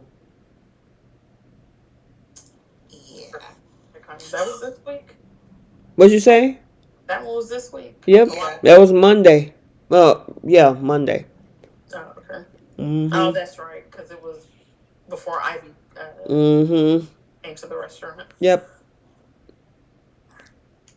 Just Nothing. someone else feeding Liam's ego. Yeah. That seems to be the running theme of the show right now. Literally, anybody he's in the scene with is praising him in some way. This whole week. That woman was parched. Are you talking about who was Parch? Ivy. Oh, Ivy. Okay. I'm all for someone going after what they want, but good lord, she would do. It was a little too. It was heavy. I enjoyed it the first day. The second day, she was really laying it on thick. Well, and it's like, what? Well, I don't know why. My thing is, why couldn't she just, she could flirt with him without being so overly. Mm-hmm. I don't know how to explain it. She was just she's doing too much for me. Well, Like, liquor. you can tell the man how you feel. You can tell him that you want another chance, but it was like she was almost begging him. Mm-hmm. It was so much that Liam was looking uncomfortable. I mean, I mean, I know. I guess pride's a sin, but have some pride. It's more than pride. She was in a whole other country, so all the men in that country couldn't outdo Liam. Seriously. For the last 7-8 years she been gone Since 2018. Oh, it was only 2018. Mm-hmm. I was gonna speed it up because of Kelly's age. Because Kelly's like 9 or 10 years old. So it's been about a good 10 years. Y'all, she's literally planned Steffi and Liam's wedding. Like, yes, they were in a good place. Like, none of that makes a bit of sense the way it happened. Yeah, that's what I thought too. Trish was like, from what I remember, her and Steffi left things on a good note. So the way Steffi walked in and immediately jumped to the antagonistic type of tone of voice with Ivy was It didn't make sense. It was stupid. It was layers. There was a lot of layers to that. Yeah. Before she even got to the table, she was pressed the whole week, asking everybody, "Have you seen Finn?" Leaving messages every single scene, even though he's a whole doctor, and then goes to the restaurant to look for Deacon. Had no business going up to Liam or Ivy for anything. Those are two single people. Yeah, I mean, as much as, Ivy was landing, especially on day two, when she was landing on thick. First of all, Steffi came there to talk to Deacon. Right. And then the maitre d' told her that Deacon wasn't there. She spot them two. But remember, she was worried about her husband. Because she was looking for Finn and wondering, trying to stop him from talking to Finn about this whole thing, right?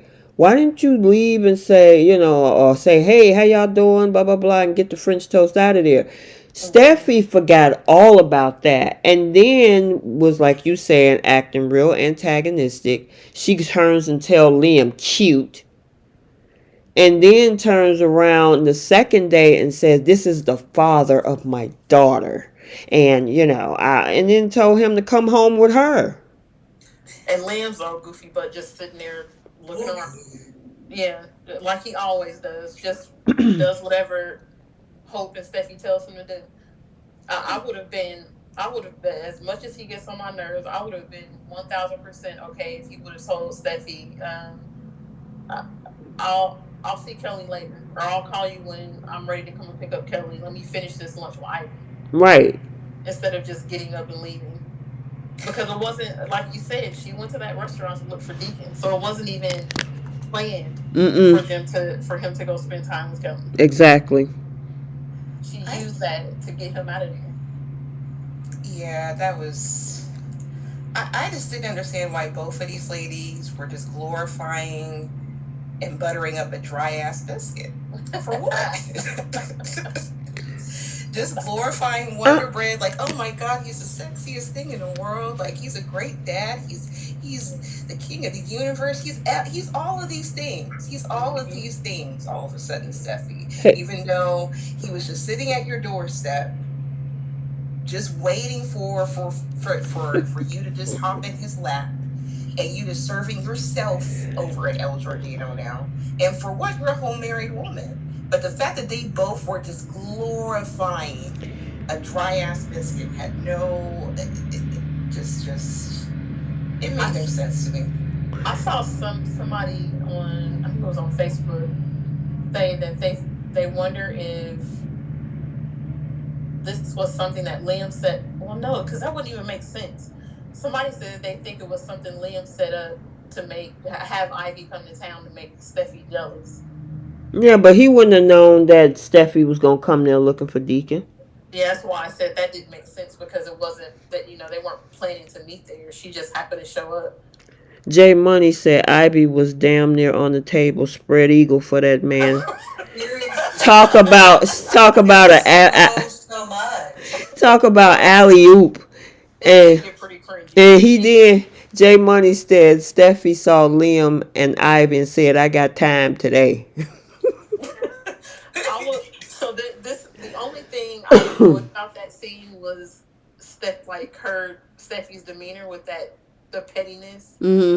I just didn't like why she was doing it, and I didn't like the fact that from what we knew, her and Ivy were fine, but now it seems like there's an issue there.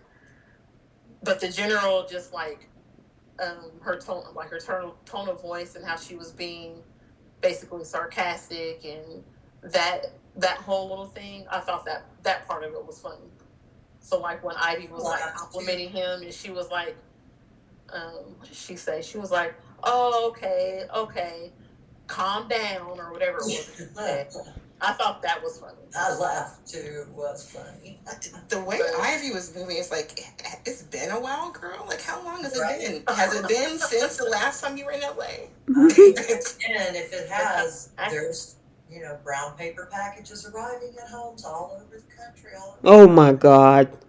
And better yet, she had a whole country. She, Continent. all kinds of options. I don't even think Steph wants Liam. I just think she, like I said the week before, I just think she enjoys the attention. She know that man want him. I mean, she know that man want her. Yeah. And she likes the attention. Here come Ivy, and she's like she start throwing herself at him. She's like, "Oh no, I don't want him, but I don't want you to have him." Yeah. Yeah, that's how it came off. Mm-hmm. I don't want to be with him, but I don't want you with him either. Well, I mean, he's her standby sonny, so. Yeah, well, with everything that's about to go down next week with this, she gonna be probably running to Liam. Which, you know what? If that's what you want to do, go right ahead. Honestly, if all that, well, y'all know. Mm. Yep. I mean, Steffy and Finn pretty much destroyed their own marriage single-handedly. Yeah, I don't. I mean, so we got rid of Thope because somebody in the comments section said that Annika did an interview and looked like there might not be a reuniting of Hope and I did Thomas. not get that from that interview. I've seen a couple people say that online, that they felt like she was saying, basically saying that Thope was done. I didn't. That wasn't what I took from that interview. Yeah, well, anytime soon. So even if they might not be done, it might not be until November. Even still, if you didn't got rid of Thope, we don't have Thope right now. We don't have Thope. Neither do we. We're about to lose Sin. Don't give us RJ and Luna as the it couple right now. It'll be Deacon and Sheila. Oh well, I can deal with that. I'm okay Yeah, I with can that. deal with I'm that. okay with She-Con. It'll be She-Con and Bridge carrying the show. Bridge? Are they Man, married now? I thought that bridge had just burnt down or something. But anyway. Oh, okay. Um, I guess we got enough of Ivy and Steph. We gotta talk about this whole trip of speaking first with Tom, leading to Sheila being at home having a whole Pizza Hut memorial or something. I mean, she has some. How do you? Your stomach should be in knots. You're in the ICU. IV pumping through you, bag after bag after bag. She ate a whole pizza. How do you do that after not eating real food or water and being dehydrated for 2 months? So was it really 2 months though in Soap World, or was it just has it just been a few days since the memorial, or since the? Well, all I know is that February 26th was the episode that Steffi stabbed Sugar. That was February 26th. So if in fact that coincide where we saw her put Sheila in chains and leave her in there, and remember we got a flashback of Sugar talking to her. I think one of you guys saying with a raspy voice. What did y'all call her? She had laryngitis. Laryngitis. Yeah. I think she was just trying to be a different person or something. I don't know what they were doing with that. But anyway, yeah, that was February 26th. So I'm wondering if they go according to that timeline, because a lot has happened. It's been 2 months. We lost Dope. We had this whole mess, with RJ and all that. So that was a long period of time. Look at the outfit changes. Say it again. Go back and look at the outfit changes. Well, you got the last time that Sheila interacted with Steffi is when Steffi went to the house. Yeah. Which was on February 21st.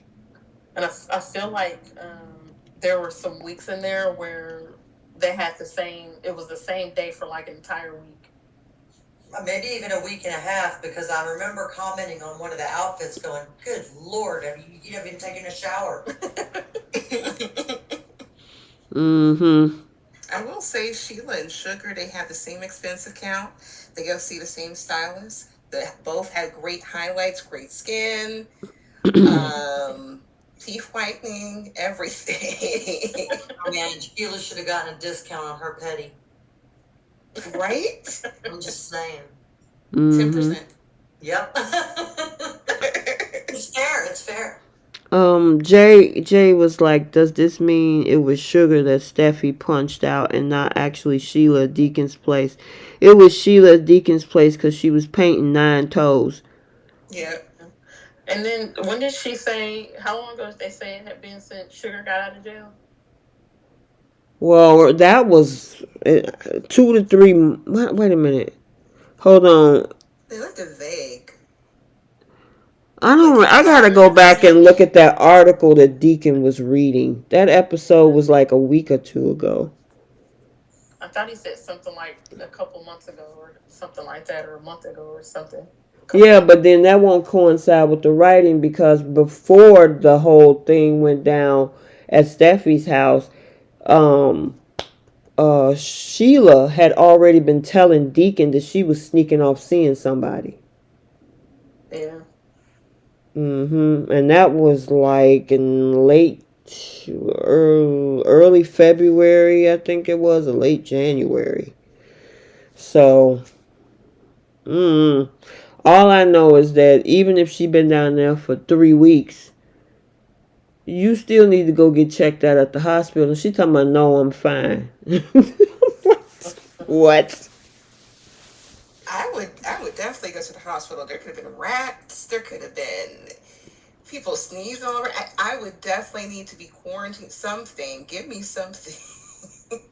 This is where I have issues with Finn, where he lacks his common sense, and he's pulling a Devon where he's leading with emotion now, and like, how is he going to explain all this to his wife? Me will next week. We saw the Friday preview and her face looked like a deer in the headlights. Like, how could he explain this to his wife and then expect for them to have a happy marriage? Mm-hmm. And the thing is, he had a choice. And that's what I said last week. He had a choice not to follow Deacon. But I know, T, that you're happy that Finn and Sheila had the reunion. I'm happy. I actually cried. I cried. I like mom and son's moments. My son came home today. I haven't seen him in 5 months. So I was having a moment today. But you're not a serial killer, though. I'm saying mom and I'm so son. happy for you, but for Sheila, no, absolutely I'm Listen. Let me tell you something. When it comes to emotional TV, I cry when people deliver babies. And if they're in the delivery room, because it takes me back. Yeah, listen, I just connect to certain things, and I understand what you're saying with Sheila, but they had the music playing in the background and everything. It's kind of like what Keisha's been saying regarding the writing for Finn. Nothing's really consistent with him because his emotions are all over the place. It's like one minute he is on Steffi's side as her husband. He wants to have nothing to do with Sheila regardless of what happens. And then he's there now rescuing her, holding her, saying that he won't let her go and that she's part of the family, pretty much basically, and that he forgives her. Like it's calling her mom. Calling her mom, like, poor Lee. Yeah. And you guys are saying in the comment section, like, poor Lee. Like, it's just very confusing. And this is why, like, I'm starting to kind of be on Ridge's side. It's like, Finn, like, you're kind of looking a little stupid. I'm saying that you're a doctor. You're not dumb. You can do your job, but you're just making a lot of stupid, senseless decisions and not thinking about your wife, who you said that you're choosing to put first going forward. I mean, the woman might have given birth to him, and as you know, I will never ever know what that's like.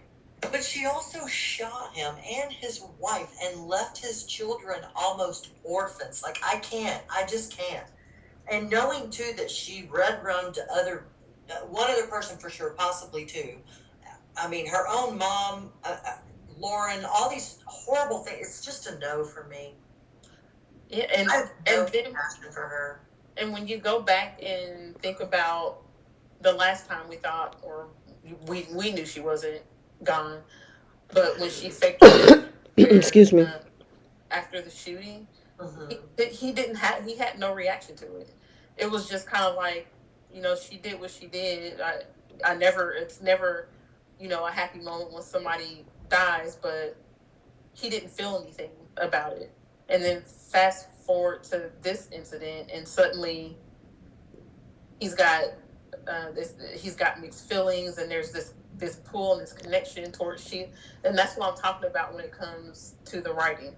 Like, it's a complete 180 from the first fake death to this one, to where he just couldn't get it out of his head, and it just, and then the other thing is the way that he kind of gets on his soapbox about Thomas and what Thomas has done. Right. And how Thomas is, somehow irredeemable. He, doesn't deserve a chance with Hope, and that whole little thing about how he was going to protect Hope from Thomas. But you're completely just going to forget that your bio mom, who, for whatever reason, you can't seem to condemn for what she did to you and your family. That's no sweat. That one you can forgive. That one you can give her all the chances in the world. Even standing there listening to why Sugar wanted to get revenge on her because she ruined that woman's life. Even hearing the little thing about Lauren Finmore and how she terrorized Lauren. I'm just looking at this. I'm sorry, Keith.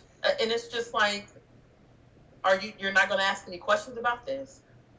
You have just heard that your bio mom terrorized two people, or did all this stuff to these two people who hate her, and it doesn't register with you to ask questions about the stuff that she did. All you care about is that she was a victim of Sugar's, and that you think that she was protecting Steffy with her life.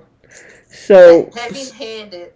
Oh my gosh, is Steffy okay? Is she okay? I just love her so much. No, I would rather it have been me than her. I just didn't want anybody to hurt her. Like, get out of here with that. They were so heavy-handed with that, and that's why I feel like that's definitely a setup. Because you cannot convince me that woman loves Steffy. There's quite a few people saying in the comment section how Finn wasn't the intended target. He ran into a bullet. It doesn't matter. He still got shot, and she still purposely walked up on Steffy close range and shot her for trying to call for help. She also purposely ran Lee off the road and tried to kill her. And it's no defense to say, well, I accidentally shot him, but I was meaning to murder this person. I'm not going to go down that rabbit hole again. You know where I stand with that. I mean, attempted murder is attempted murder. And I'll go back even further.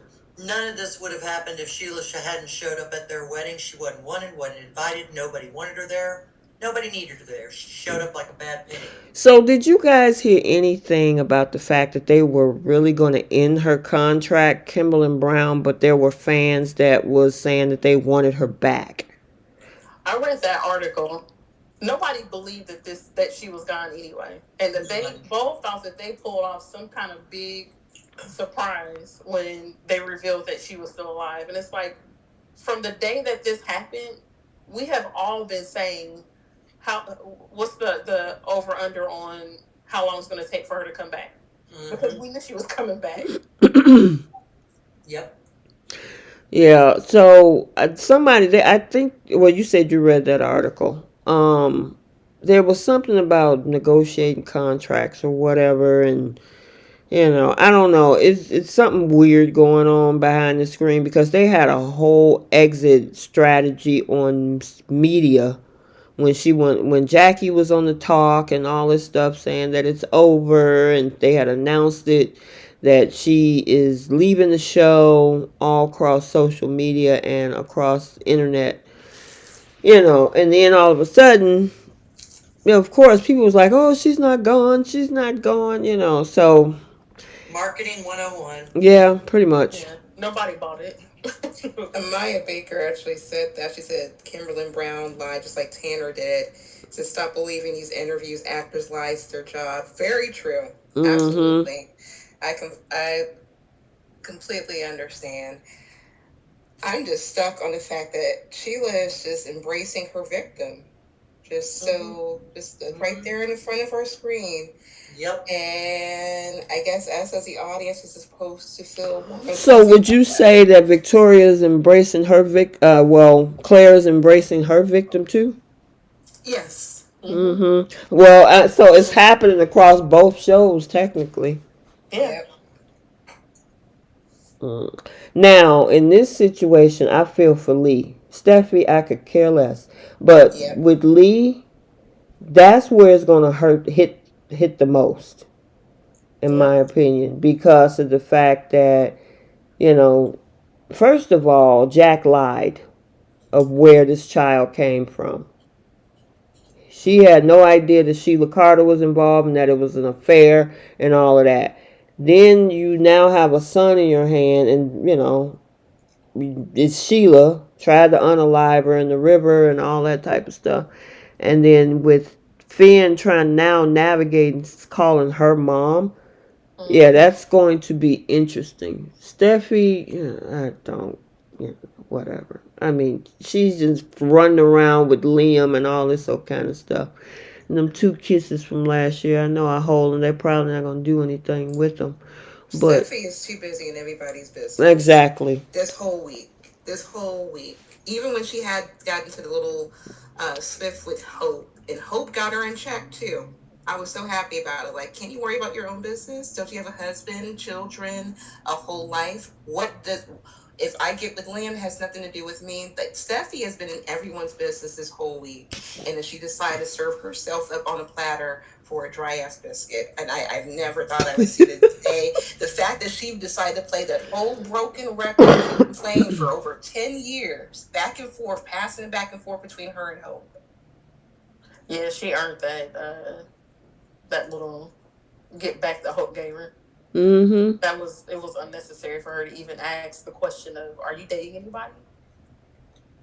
And then ask Right, him, are you going to go back Liam. with Liam? Yeah. And Yeah. it's abrasive too. Just like, girl, my goodness. Yeah, that's crazy. Pretty aggressive. So, I mean, the writing is on the wall for Steffi and Finn, because this whole thing with Sheila is just not going to happen. I mean, they're going to probably maybe keep their relationship, but the relationship between Steffi and Finn is over. Oh, absolutely. And I think the relationship between Finn and Lee is probably going to be rattled by that too. Because what happens if there's a moment where Finn actually defends Sheila right in front of My Lee? question is, where is Lee? Last time we and y'all remember, Sheila didn't just cause Lee's car to do what it did, and she almost went away from life. But whenever they were in that hotel room where Lee had Finn and was trying to help him heal, when Sheila found her, Sheila assaulted her multiple times, physically assaulted the woman who raised him, and he's going to stand there and hug that creepy psychopath. Right. I'm wondering if the writers, because we haven't seen Lee since she got into it with Poppy at her house about those mints, and that was in March. I think she's supposed to be on next week, right? That's Mm, what I saw. I saw some spoilers that said Lee confronts Finn, or Lee and Finn talk, or something like that. okay, I'm gonna have to check I'm gonna check on that. Go ahead. What'd you say? I believe the actress, I believe Naomi, is also on a primetime show. I don't know, like, I don't watch the show. I think because The Rookie is what I read or what I heard. Mm-hmm. I don't watch that show, so I don't know how often her character is on, like if she's recurring or just a guest star for a few episodes. But yeah, I heard that She also does that show as well. And see, the thing is, Bo lately has been holding out on the spoilers and put them out later than usual. So I don't know what the deal is. Oh, wait a minute. Let me see. Let me see. Deacon and Finn. Liam gets closer to Steffy. Deacon wants to take the next step in his relationship with Sheila. Steffy is horrified by Finn's happy news that Sheila's alive. Okay, so Lee come face to face with Sheila next Friday the Exactly. 10th. It's the 10th. Okay. Mm-hmm. So that's gonna be the cliffhanger. I need her and Finn to come face to face. Because if it's one thing that Lee don't do, she don't play with Finn. she will cuss Finn out in a heartbeat. And I just want to see. I want to hear what his excuse is going to be for accepting the woman that tried to take out his mother. Like, how can you really argue with your mom about this? You are really going to sit there and get cozy with a woman that tried to kill me? There's no, there, no, no. I just want the fun of it all. Bring Daisy, bring Lucy, Diana Mary, bring them all over there. And I'm just, kind of like switch it up, I know we kind of, it's crazy, and I know Sheila's a psychopath, but I'm a Kimberly Brown fan. And the thing is, if we're going to keep her on, you're going to have to make the storyline controversial.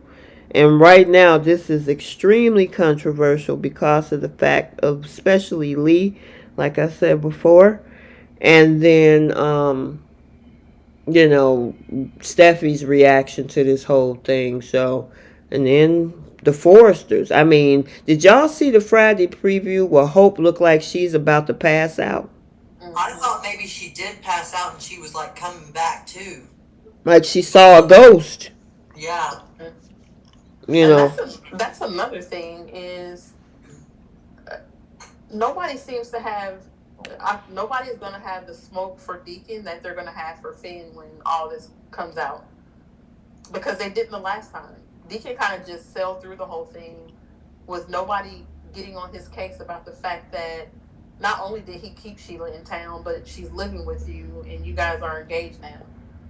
But everybody was on Finn's back and nobody really said anything to Deacon. Do you think they should?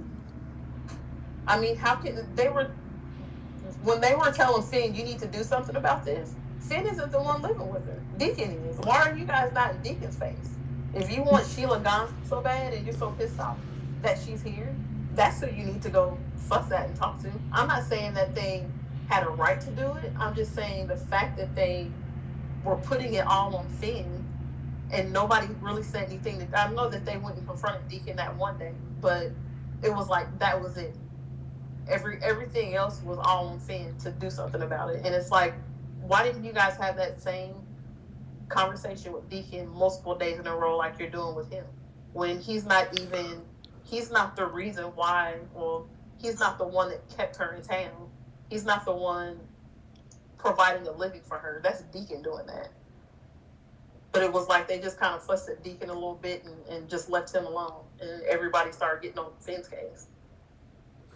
I mean, my thing is, I think they should just mind their own business. Well, yes, should, but they're not. That's what I'm saying. Right. I They're not mean, going to mind their because he's business. not going to do. He's not going to do that.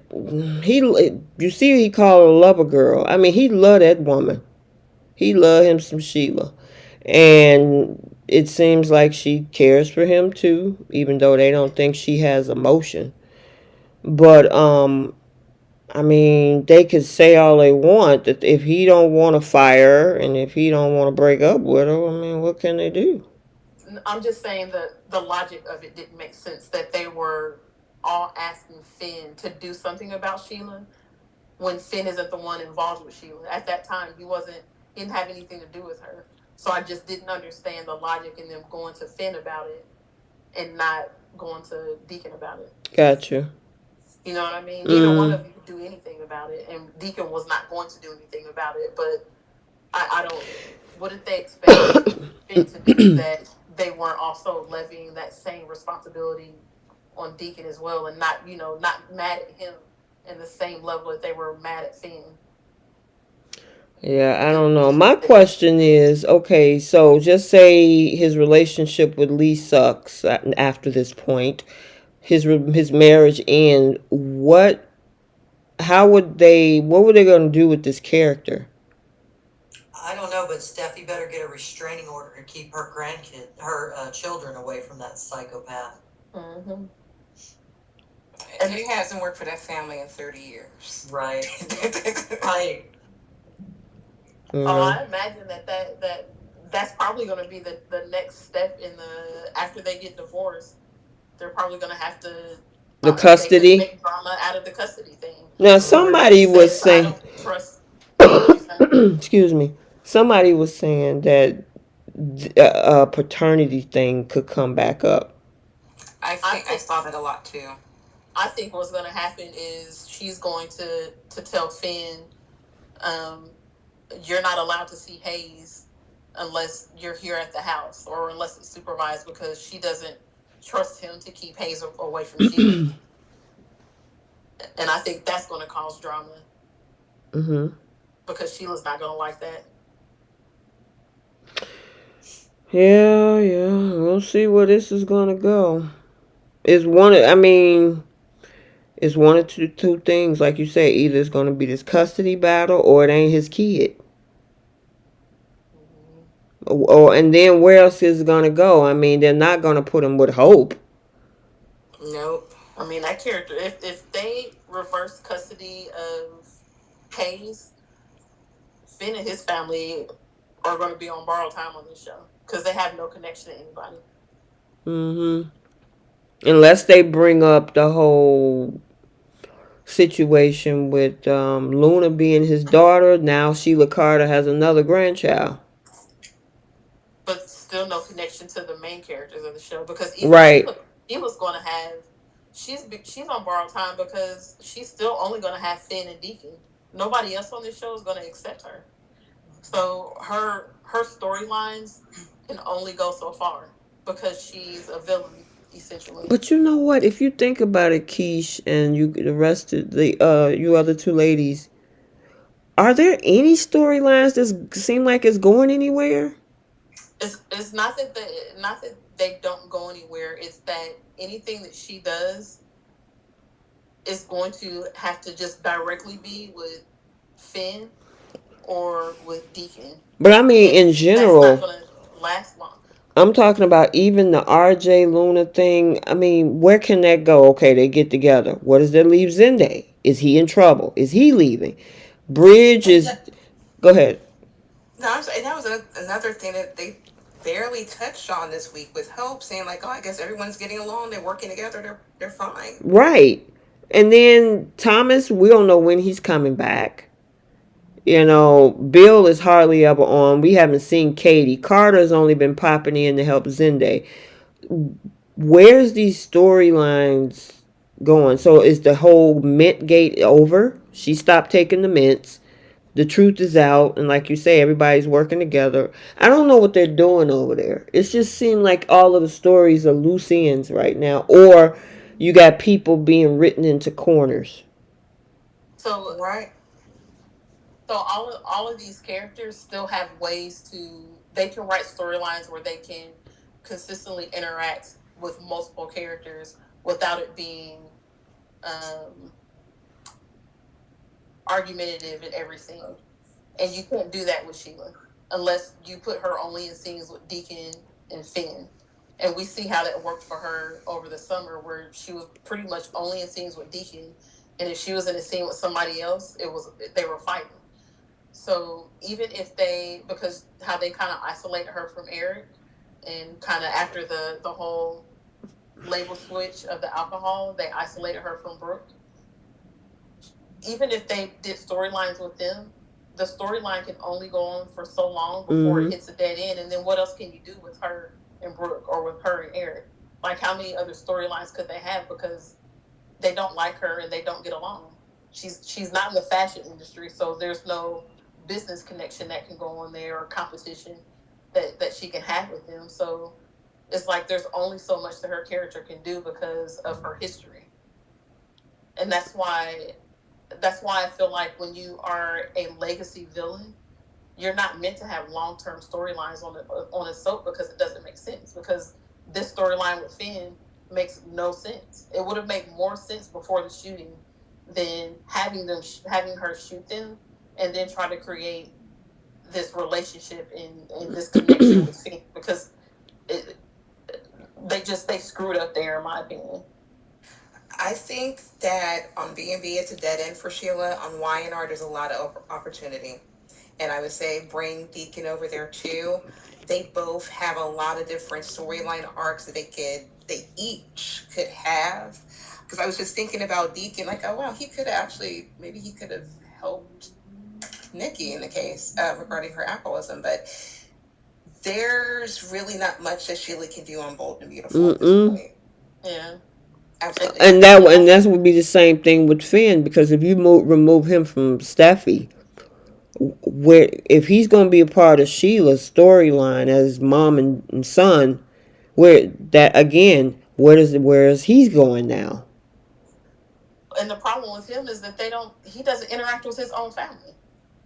Yeah, you don't even see him with Luna, or They could have involved him in the storyline with Luna, and they haven't. They could have involved him in the storyline trying to figure out why the heck Poppy and Lee hate each other so much, and they haven't done any of that. I think he asked the question once, and we never heard them talk about it again.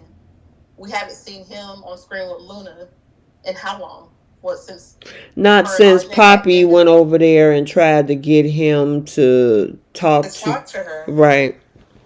But when was the last time he was in a scene with Luna herself? No, yeah, because Bill was talking to her.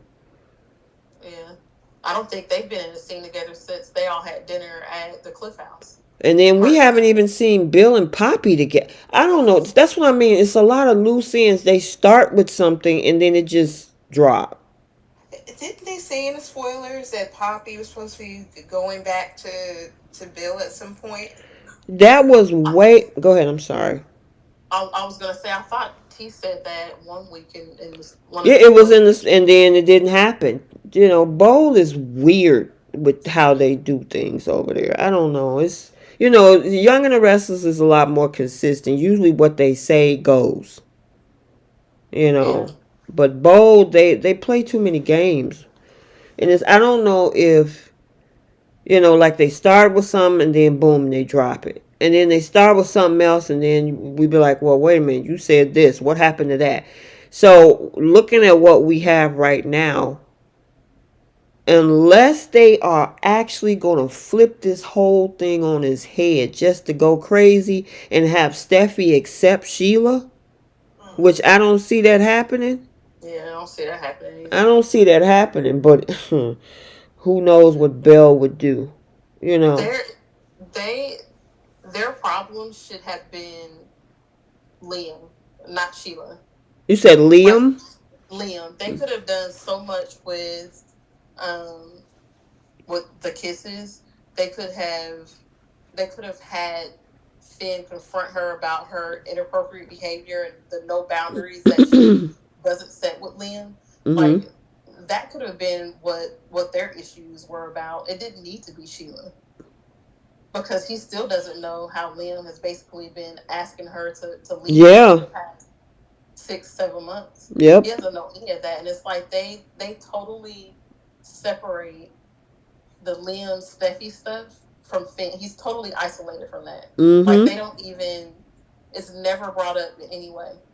And even when Liam was at the house and Steffi was praising him, and he was like, "Well, don't let Finn hear you say that," and she didn't even respond to it. So it's like it hasn't been Liam's behavior hasn't been addressed when it comes to their marriage, and Steffi's behavior hasn't been addressed when it comes to their marriage. And I feel like that would have been a more entertaining storyline than Sheila being the one for the 1,000th time in 3 years being the reason why they're having problems. because I feel like Finn deserves to cuss Steffi out. Oh, he's been Oh, wait, cutting wait, out wait, wait, wait. Hold through on, the issue. hold on, hold on. Did Keish just say Finn deserved to cuss Steffi out? I said this before. Have I not been complaining about Steffi's behavior all year I or thought for you the were like last? her biggest supporter for so long, ma'am. What'd you say? I thought you were like her biggest supporter for I so am. long. This isn't the first time that y'all have heard me talk I ain't about never Steffi heard you say, and girl. I ain't never heard you say that about the fact that Finn need to give Steffi a good cuss out. I've said it before because Uh, back in this when the kiss is happening. And I said that because one of the every time that they have issues, it's always put on Finn. mm-hmm. Every time like when she went to Europe, it was because of Sheila. What was the other time? Wasn't there another time when they were on the outs with each other because of Sheila? It always seems to be Finn apologizing for whatever the issue is because it's been Sheila this whole time. They've had Sheila be a constant problem in their marriage, and it's always him apologizing and asking her to forgive him. And it at some point it needs to be reversed where um, Steffi has to feel like she's losing him or she might lose him because of something that she did, and they haven't done that yet. It's always been on Finn. And I just want to see how she will react if Finn is like, I'm not putting up with this anymore when it comes to Liam. Like, he's not just going to pop up at the house. I'm not going to deal with you sitting there praising him when he's really, a POS. I need that to happen, and it hasn't happened yet. It's like they don't even talk about the fact that Liam, um, has no boundaries with her. And it's Gotcha. annoying. Ooh, child. Yeah. So it's gonna be interesting, to see where they go from here. I'm telling you, I'm curious to find out how long was Ivy only gonna be here those couple episodes because I don't see anything next week about her. I So thought she was staying a little longer than a couple. Right, to interact with Hope and Eric or something. Because I mean, yeah. she came to from Australia all the way to LA for Liam. Mm-hmm. She did say she was just passing through. How are you going to pass through from the other side of the world? Maybe she was somewhere else in the States. Yeah. I don't know. I it was nice to see her. I know she was here because she did the Barbie movie. I don't know if maybe she stayed for that or left or go to because she did just get married too. Nice. Good Hmm. for She her. got married late last year, I think it was. Ashley Brewer. Let me see. Yeah, I think she got married the end of 2023. So, and then she also did the Barbie movie. Let me see. Her husband. Oh, yeah, she got married in January. She's like newly married then. Mm-hmm. Oh, Like Matthew. he's a Nice. cute little guy. He like he's Australian too. So, yep. But anyway, so it's gonna be interesting to see how long she's gonna be here, or if those was just that those two episodes. But it definitely ignited some sparks in Steffi, which is probably why they did it. So did y'all also in back in that dungeon before they rescued her, they got that bottle of water off the dirty floor? Oh, so nasty. Like, seriously, so all I thought of when that happened was, okay, how did that get all the way over there? And did Sugar leave her with food and snacks? Because it looked like there were candy wrappers around that disgusting mattress she was on. Mm-hmm. And not only that, if she was chained up, like that chain wasn't very long, so the stench must have been really, really, really, Yeah, really because how you go bad. to the bathroom? Yeah. Just and that's why it's so horrific to me that she didn't go to the hospital. I mean, I realized that she finally took a shower after she ate the pizza. Mm-hmm. Yeah, that part wasn't realistic to me. at all. I mean, even Claire, who had been missing for all that time and had a whole body laying on her, she came home too. Right, right. It's like, I'm sorry, but if you're a person that's been missing, the authorities are going to, you don't just get to go. Well, I guess if you're a billionaire's granddaughter, you get to leave. I understand it. It's a different world, Yeah, I guess. as we see. Anything else interesting around this whole week's episode? Because it was pretty much about finding Sheila. Interesting, no. Hilarious, yes. Yeah. Mm-hmm. I love the Steffy. I love the kids. I got bro. I'm like, am I in the alternate universe watching Bold and Beautiful? Like, Yeah. what? So, okay, so let me explore that with you too. Because I know, Keish, you are just, I know you're totally not buying No, the whole thing. not at all. So, you think she hates Steffi then, right? Yeah. Okay, so when Sugar said, I'm going to go and do this to Steffi and blah, blah, blah, she should have just, I guess, her reaction should have been like, oh, okay, well, I'll see you when you get back. Yeah. I'm sure. It possibly could have been. Thanks for saving me the trouble. What? I'm saying the heavy handed way that she kept harping on Steffi's safety and saying how much she loved her and how she she would have given her own life to protect them. No, that wasn't believable at all. Not at all. So what is the intent with that whole thing? Oh, What happened? Look what happened. Look What? what happened. Finn is But putting she it didn't all even up in know front. because some people was saying that, oh, who was that? I don't know where I got that or read it from, but was saying that this is exactly what she wanted. But the thing is, she didn't even know whether she was going to even be found or people knew where she was at. Right.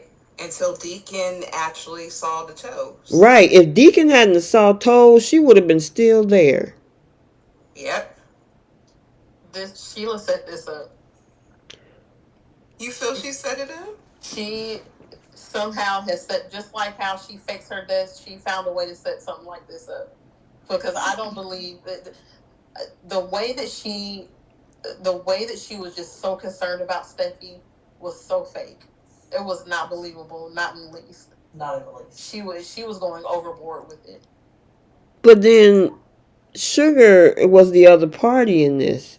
So Sugar could have did, she was the free person on the streets with Sheila's face. So I mean she could have did a number of things to say, okay, well, you trying to say, plus she hated her because the part of this whole storyline is Sugar getting revenge on her for what happened to her in the past. Mm-hmm. So how does that play into it if this is a setup by Sheila? Because this Well, woman don't like her. it'll come out. Maybe it's not a setup, but maybe she took full advantage of it, thinking, wow, oh, okay, cool.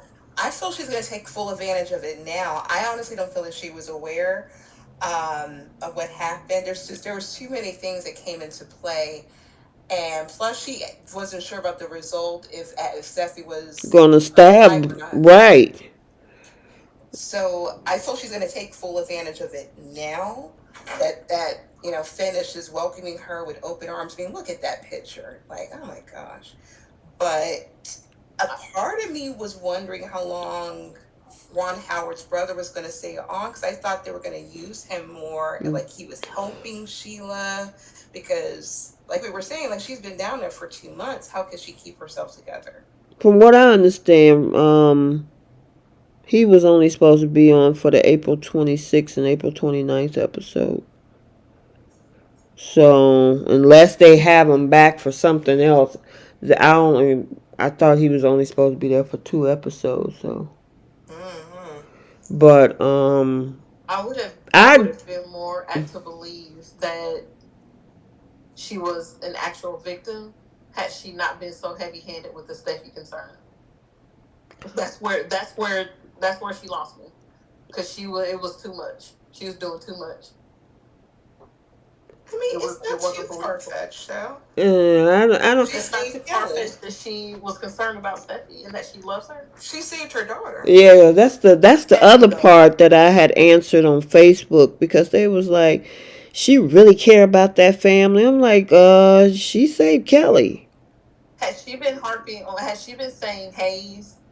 Okay, she kept harping on Steffy.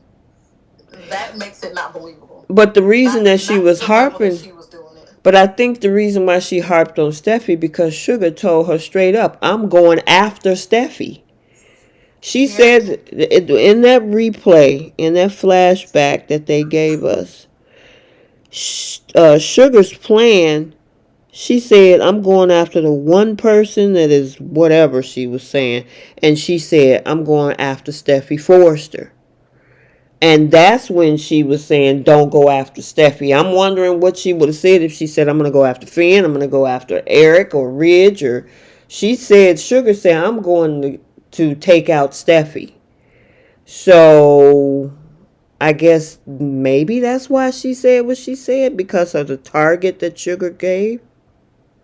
I guess hearing her say that she would have given her life to protect Steffi and the kids, just she wouldn't even go to jail for she wouldn't even let Steffi call the ambulance to possibly save her son, who she wasn't sure if he was alive or not, because she wanted to save her own ass from jail. So I find it hard to believe that she would put her life in danger to protect Steffi. So, because I think the other part of this storyline, which started in the fall, was them trying to rehabilitate Sheila, right? Giving her the job. Deacon said that he was going to keep Sheila away from the Forrester family, which he did for a good 5 months. And she had been changing her life, doing Susie Housemaker and working at the pizza place and, loving on her man. Mm-hmm. So, because I know the whole thing happened in 2022 with the shooting. Is this them trying to say that she's changing? Because that was the other thing they said in this episode today as well. Is that we see the change. You say you're trying to change. Is this you trying to change? I think Sheila has just been the catalyst for the inevitable for Steffi and Finn. And I think there's going to be Sheila fans regardless if she's changed or not. Mm-hmm. I think this is just supposed to be like the human wrecking ball for that relationship. So you don't even think it has anything to do per se with Sheila. You think they just trying to break up Finn and Steffi's relationship. Yeah, the only way they know how, to be honest, would be this. This is because it wasn't the paternity issue, and it wasn't her addiction. It wasn't her back and forth with Liam throughout the relationship with Finn. It would have to be Sheila. And his emotions are wrapped up in his mother, and her emotions is wrapped up in the fact that this woman attacked her whole family. And it's just never gonna work. I think Steffi made peace with the fact, like, hey, she's gone. She was really happy that her kid, the only worry that she had was like her baby having a bellyache. When he announces what happened, like everything that happened, that Sheila's alive, all she was just a wrecking ball for the relationship. Mm. All of last year, the year before that, everything was just supposed to be a wrecking ball for that relationship. Did you It hear caused Kelly? division. Did you hear Kelly today saying, "Oh my God, I love it when we're just all together as a family"? Yeah, that was foreshadowing for sure. Yep. Exactly. That makes sense. I feel like it. I feel like it's twofold. It's it's serving the purpose of breaking up Finn and Steffi, but it also served the purpose to give Sheila um, a little longer life on the show. And the only way that they would have been able to do that was to they needed another character to accept her, which is going to be Finn now. So she's got Deacon and Finn. So I don't know how much more. I don't know how much longer the character will last after this. If Mm-hmm. they involve her in whatever drama between Steffi and Finn happen through their breakup, whether it's the custody or something like that. Um, but the only other way that this character can stay long term is if everybody else on canvas accepts her, or at least a couple of other people, because otherwise we're only going to see her in storylines with Finn. Finn. Like Mm-hmm. she's going to be isolated Yep. to those two characters. So either her contract isn't very long, or they're going to find a way for everybody to finally accept her. They just need to have her go to YNR. Like, if the person who needs to like retire the Sheila character should be Lauren after years of history. That's why I was wondering. That's the reason why they kept her along, because I know me as a fan. I know there's some other fans who are like, should have been Lauren, not Steffy, to take out Sheila.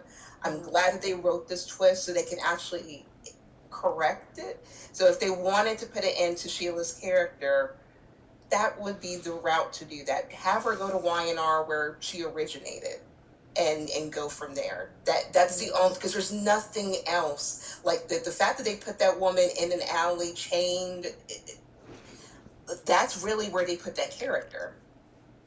And as far as storylines and everything.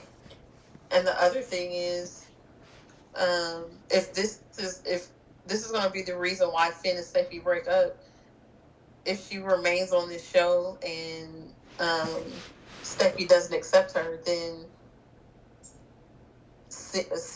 they're never going to be reunited. What reason would she have to ever go back to Finn if she never accepts Sheila?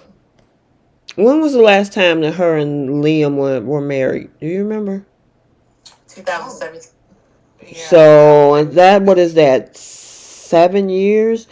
They're, I don't know. I think they're spinning the block on this one. You know how eventually we were saying Hope is probably going to get back with Liam sometimes down the road. This is probably now Steffi's turn first, and so, but I don't know. I mean, honestly, since 2022, and that whole alley situation, because Lee was right after that, right? Yeah, when Finn was on his way back.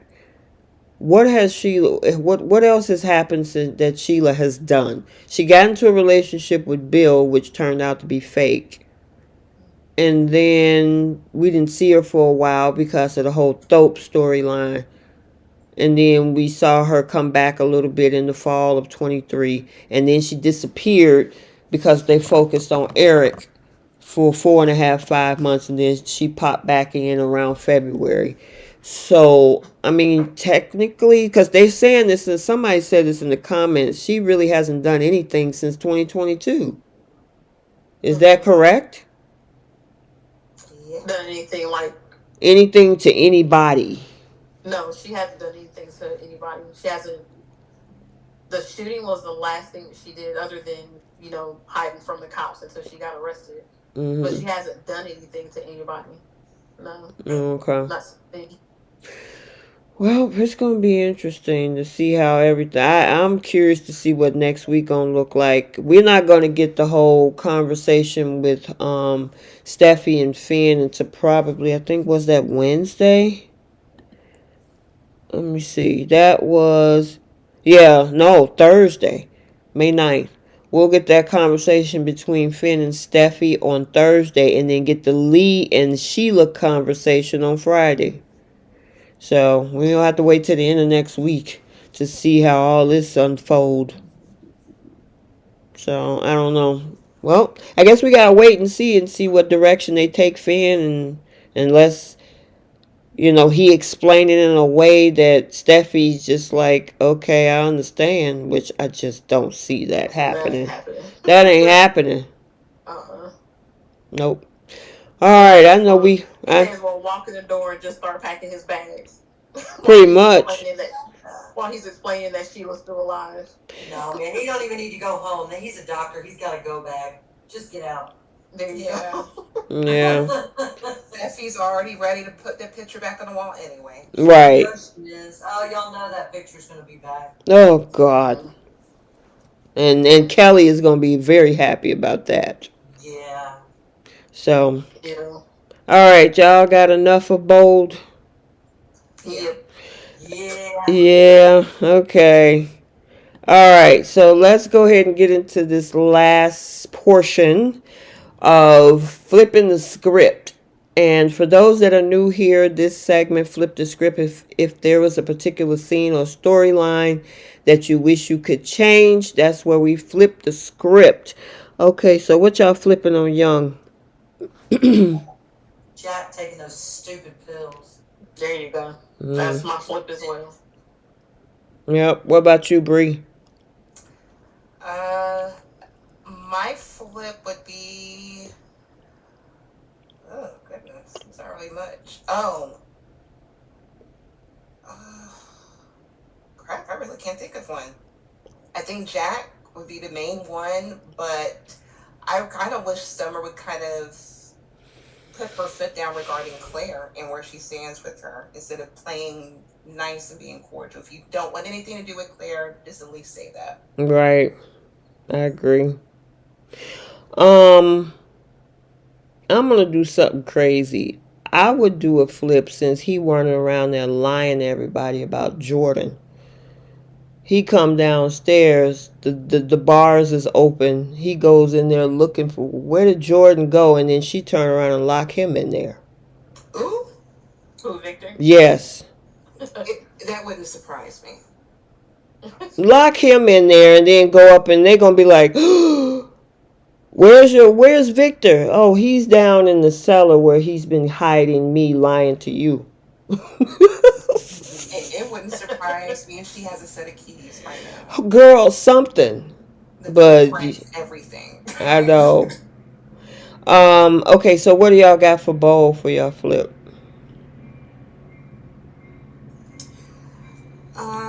I wish that the scenes that Finn and Deacon were having, I wish I'd be happy to see Finn shed a tear for once. Get some emotion. Girl, you so silly. They need to get that boy some onions in front of his face or something before the scene. It's just nothing but facial expressions. And no offense to Tanner, absolutely none. I would just like to see a tear to go along with the facial expression. Girl, you are too He just funny. looks like such a happy person in real life. He is. And by the way, Tanner Novlin is selling Liberty Bibberty shirts too. Smart man. Hilarious. Monetize it. Monetize all you can while you can. I saw the one post where he said they sold out of the t-shirts and had to restock. Dang. Nice. That's cool. I'm surprised Liberty Mutual let him do it. I guess it was his saying and not theirs. Unless they getting a cut. They didn't trademark it, so. Yeah. He should get a shirt that say little puke on it or something too. Got clipped this thing. Yeah, I know, right? Okay, who's next for bold? I'll go. Mine would have been Steffy. Instead of walking over to the table with Liam and Ivy, antagonistic towards Ivy, it would have been nice to see her say, "Hey, I haven't seen you in so long. I missed. Well, I guess not. I missed you, but just a normal tone of voice to her cousin. Yep. Not so snide and just snarky, and it was so unnecessary. And then left instead of sitting down, interrupting their lunch, making it about her. I know I was going to say the same thing. Yeah. I would have my flip on that one would have been, if she come over there with her little snarky comments, and Liam would be like, "I'm busy right now. Leave me alone. Go find your husband." Ooh. Not Liam. Right. That would have been hilarious. She would have been looking like, what? Liam doesn't have that kind of backbone. Well, he's eating up that attention. Man, could you imagine Steffi's reaction if he had said that? She'd be like, "Oh, I know you ain't talking to me." Oh, was everybody get theirs in there? Okay. All right, who's taking seats on the Young and the Restless? Jack. Dang. And Victor for keeping Jordan in that cage and telling everybody that she's dead. It's going to be Victor. It's going to be Nikki. It's also going to be Victoria for a little bit too. And I'm also gonna throw Billy in a seat. Man, did you have to take everybody? Yes, they're on the same flight. Oh man. It's gonna be a bumpy ride. I was gonna say Billy, Abby, and Devon. Billy know what he doing. Abby shouldn't have went behind Devon's back. And Devon is like, I don't care. I'm gonna tell everybody y'all all get on my nerves. And I'm like, okay, I think you need to go have a meeting about this. But I understand why he mad though. Mm-hmm. And I also put the whole Abbott's in the seat too for not telling Abby what's going on Yeah. with her mother. Mm-hmm. I agree with you on that one. Yep. Yep. Yep. Yep. All right. What about seats for bold? Steffi's Dang. audacity. Steffy and Finn both can have a seat. Y'all couldn't wait. Also, Steffy can have a seat for saying to Liam, "Thank you for spending time with Kelly. Why are you thanking this man for doing what he's supposed to be doing?" Did y'all think that was cute when he was making bracelets with Kelly? Adorable. Well, yeah, that was cute for sure. Mm-hmm. But her thanking him for spending time with his daughter is pathetic. Mm-hmm. She was pathetic the entire week. They had her looking extremely pathetic. Mm. Really weak, yeah. What you got, Bree? Yeah, Steffi's audacity for sure.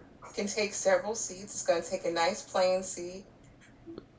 Everything that this woman has said this whole week made absolutely 0 sense. She had no reason to put her energy into into two single people. Actually, 3 single people because she tried to throw Hope in it with at this week too. Yeah, how are you? How are you, Hope? I was like, come on, man, you don't care. Exactly. So she can take a whole seat, a whole plane ride, her and her audacity. And Finn can sit next to her. Yep. Perfect. See, we want to keep the pairings together. Oh, I mean, jeez. I guess I'm gonna just stick with Steffi. You know, first the whole interaction at the table, then what she had to say to Hope. You know, yeah, and she was just doing too much this week, in my opinion. Star of the week, Young and the Restless. Nikki. And Ashley. Nikki and I gotta give Peter Bergman because that second half of that whole thing, after them pills and alcohol got in his system, he was cutting up. He was. He was. I mean, you know, that was definitely the Dr. Jekyll, Mr. Hyde look. Mm-hmm. Yeah. What you got, Bree? Yeah, I'm Nikki. What'd you say? Hello? Yeah, what'd you say? I put Nikki. Nikki, okay. Okay. Alright, and start a week on Bold. The little one that plays Kelly. Yeah. Oh my god. Y'all trying to avoid. So Steffi, Finn, I mean ain't nobody get the star of the week but the little girl, huh? Yep. Everybody pissed me off this week. Dang. Everybody. I'm with you, man. I just cannot get past the whole she shot him, his wife. I just can't get past it. It's just a no for me. Mm-hmm. And I'll give Sean Keenan also the star of the week as well. You kind of sound far away, Bree. I sound far away? A little bit. You sound better now. I don't know what happened. Maybe it was a signal situation or something. Oh, I'm sorry. It's kind of weird out here. But I was saying Sean Keenan, but definitely the girl who plays Kelly, she's like, Douglas is not going to get all the screen time. Yeah, those are adorable. Yeah. Those little actors. She's too cute. But I am going to give it to Tanner and Kimberlyn. I like the mother and son moment. I'm sorry. Now I'm Ain't gonna pull a Brooke. I won't allow it. you? Listen, I don't care. It moved me to tears. They had the music back there playing around them, and she was looking so. And he was just like, "Oh, my mom," and I'm like, and then my son came home today, so I'm like, "Oh my goodness." Yeah, so I'll give it to him. I give it to him. All right, and then a pickle of the week, Young and the Restless. Oh my goodness. Mine is gonna be for the storyline between Lily, um, Devon, and this whole company thing. I just don't like the way that they Mm-hmm. have written the Mm-hmm. Wings family for the past several months. Since I Gotcha. don't have one of my own, I will concur. Mm-hmm. I'm gonna give Victor a pickle for telling Jack that he would have left him there to unalive. Oh, I I forgot I about was that. cracking up. I'm sorry, Well, Victor. because y'all, seriously, all honestly, and I know I said this earlier, the only thing I could remember was Jack walking over Victor, kicking his hand when he walked by when Victor had that attack years ago. And I was like, man, if I was Victor, I wouldn't save you either, dude. Oh my Victor god. said, Victor said, I don't give a damn about feelings. I forget what Jack said to him that had something to do with something about how he felt about, God, I can't remember what it was. He felt terrible for letting Nikki down. Something like that. He was like, I don't give a damn about feelings. Victor, Victor let him have it, and he deserved it because he did some dumb stuff. Truly. Mm-mm. Mm-hmm. You got yours in? Everybody got theirs in? Mm-hmm. Okay. Yeah, this was a crazy week. I gotta say, okay, give it a grade for first week of sweeps. A through F. B plus. Okay? Okay, let's do it like this. Young and the Restless. Sweeps. A through F. You said B plus. Is that B for both or B for... Both of them. Okay, gotcha. Y&R will get a B minus. Bold will get a C. Keish? I gave YNRC. It's been mid. Bold and Beautiful. They get a D. Dang. Oh my god. Well, like I said, my emotions were evoked, so my grades are high. Right. They're That's getting a what D. the... What'd you say? They're getting a D. For one, Thomas isn't here. Oh, Oh, yeah. Oh That's... my gosh. When they were talking about Kelly and Steffi said they were talking about how she got her intelligence from Steffi, and Steffi said she got her creativity from her uncle. and her granddad. Yeah, that was funny. She didn't get nothing from you, Liam. Get out. When acknowledging Rich. We'll take the comment. Too funny. I was like, Yep. oh, Thomas, Uncle Thomas. Oh, that's cool. Um, me, I'll give it a B across the board because I was laughing. I cried. I laughed. I was like, whoa. Especially when Victor said what he said. And, so, yeah, I enjoyed the entertainment. So I give it a B for both. You know it's good when you out loud say, whoa. Exactly. And that's how it was when Victor said that to Jack. I'm like, whoa. Yeah, I just gasped. I was like, oh. Oh, dang. Amaya gave YNR an A and Bold a B. K. K. Powell gave YNR B and Bold a C. So, yep. Anyway, I would say it's a better sweeps month than February and November because I was so disappointed in the last two sweeps. So, I my agree. yeah, in my I'm liking opinion. it. I'm liking everything, even though I'm annoyed with some of it again. It's evoking a reaction. Bingo. Yep. I'm just annoyed with the nonsensical stuff that they're. Yeah. I mean, her loving Steffi, that doggone hunt. Yeah, they could have kept that out. It would have been fine. More believable. Yeah. Yeah. I got you. All right, you guys, that is it. Stay tuned Amazing. for the spoilers coming up. Obviously, they're out, so I'm going to post them to the blog. So if you follow on Instagram, you will see in the Instagram stories the spoilers for both The Young and the Restless and The Bold and the Beautiful for May 6th through the 10th.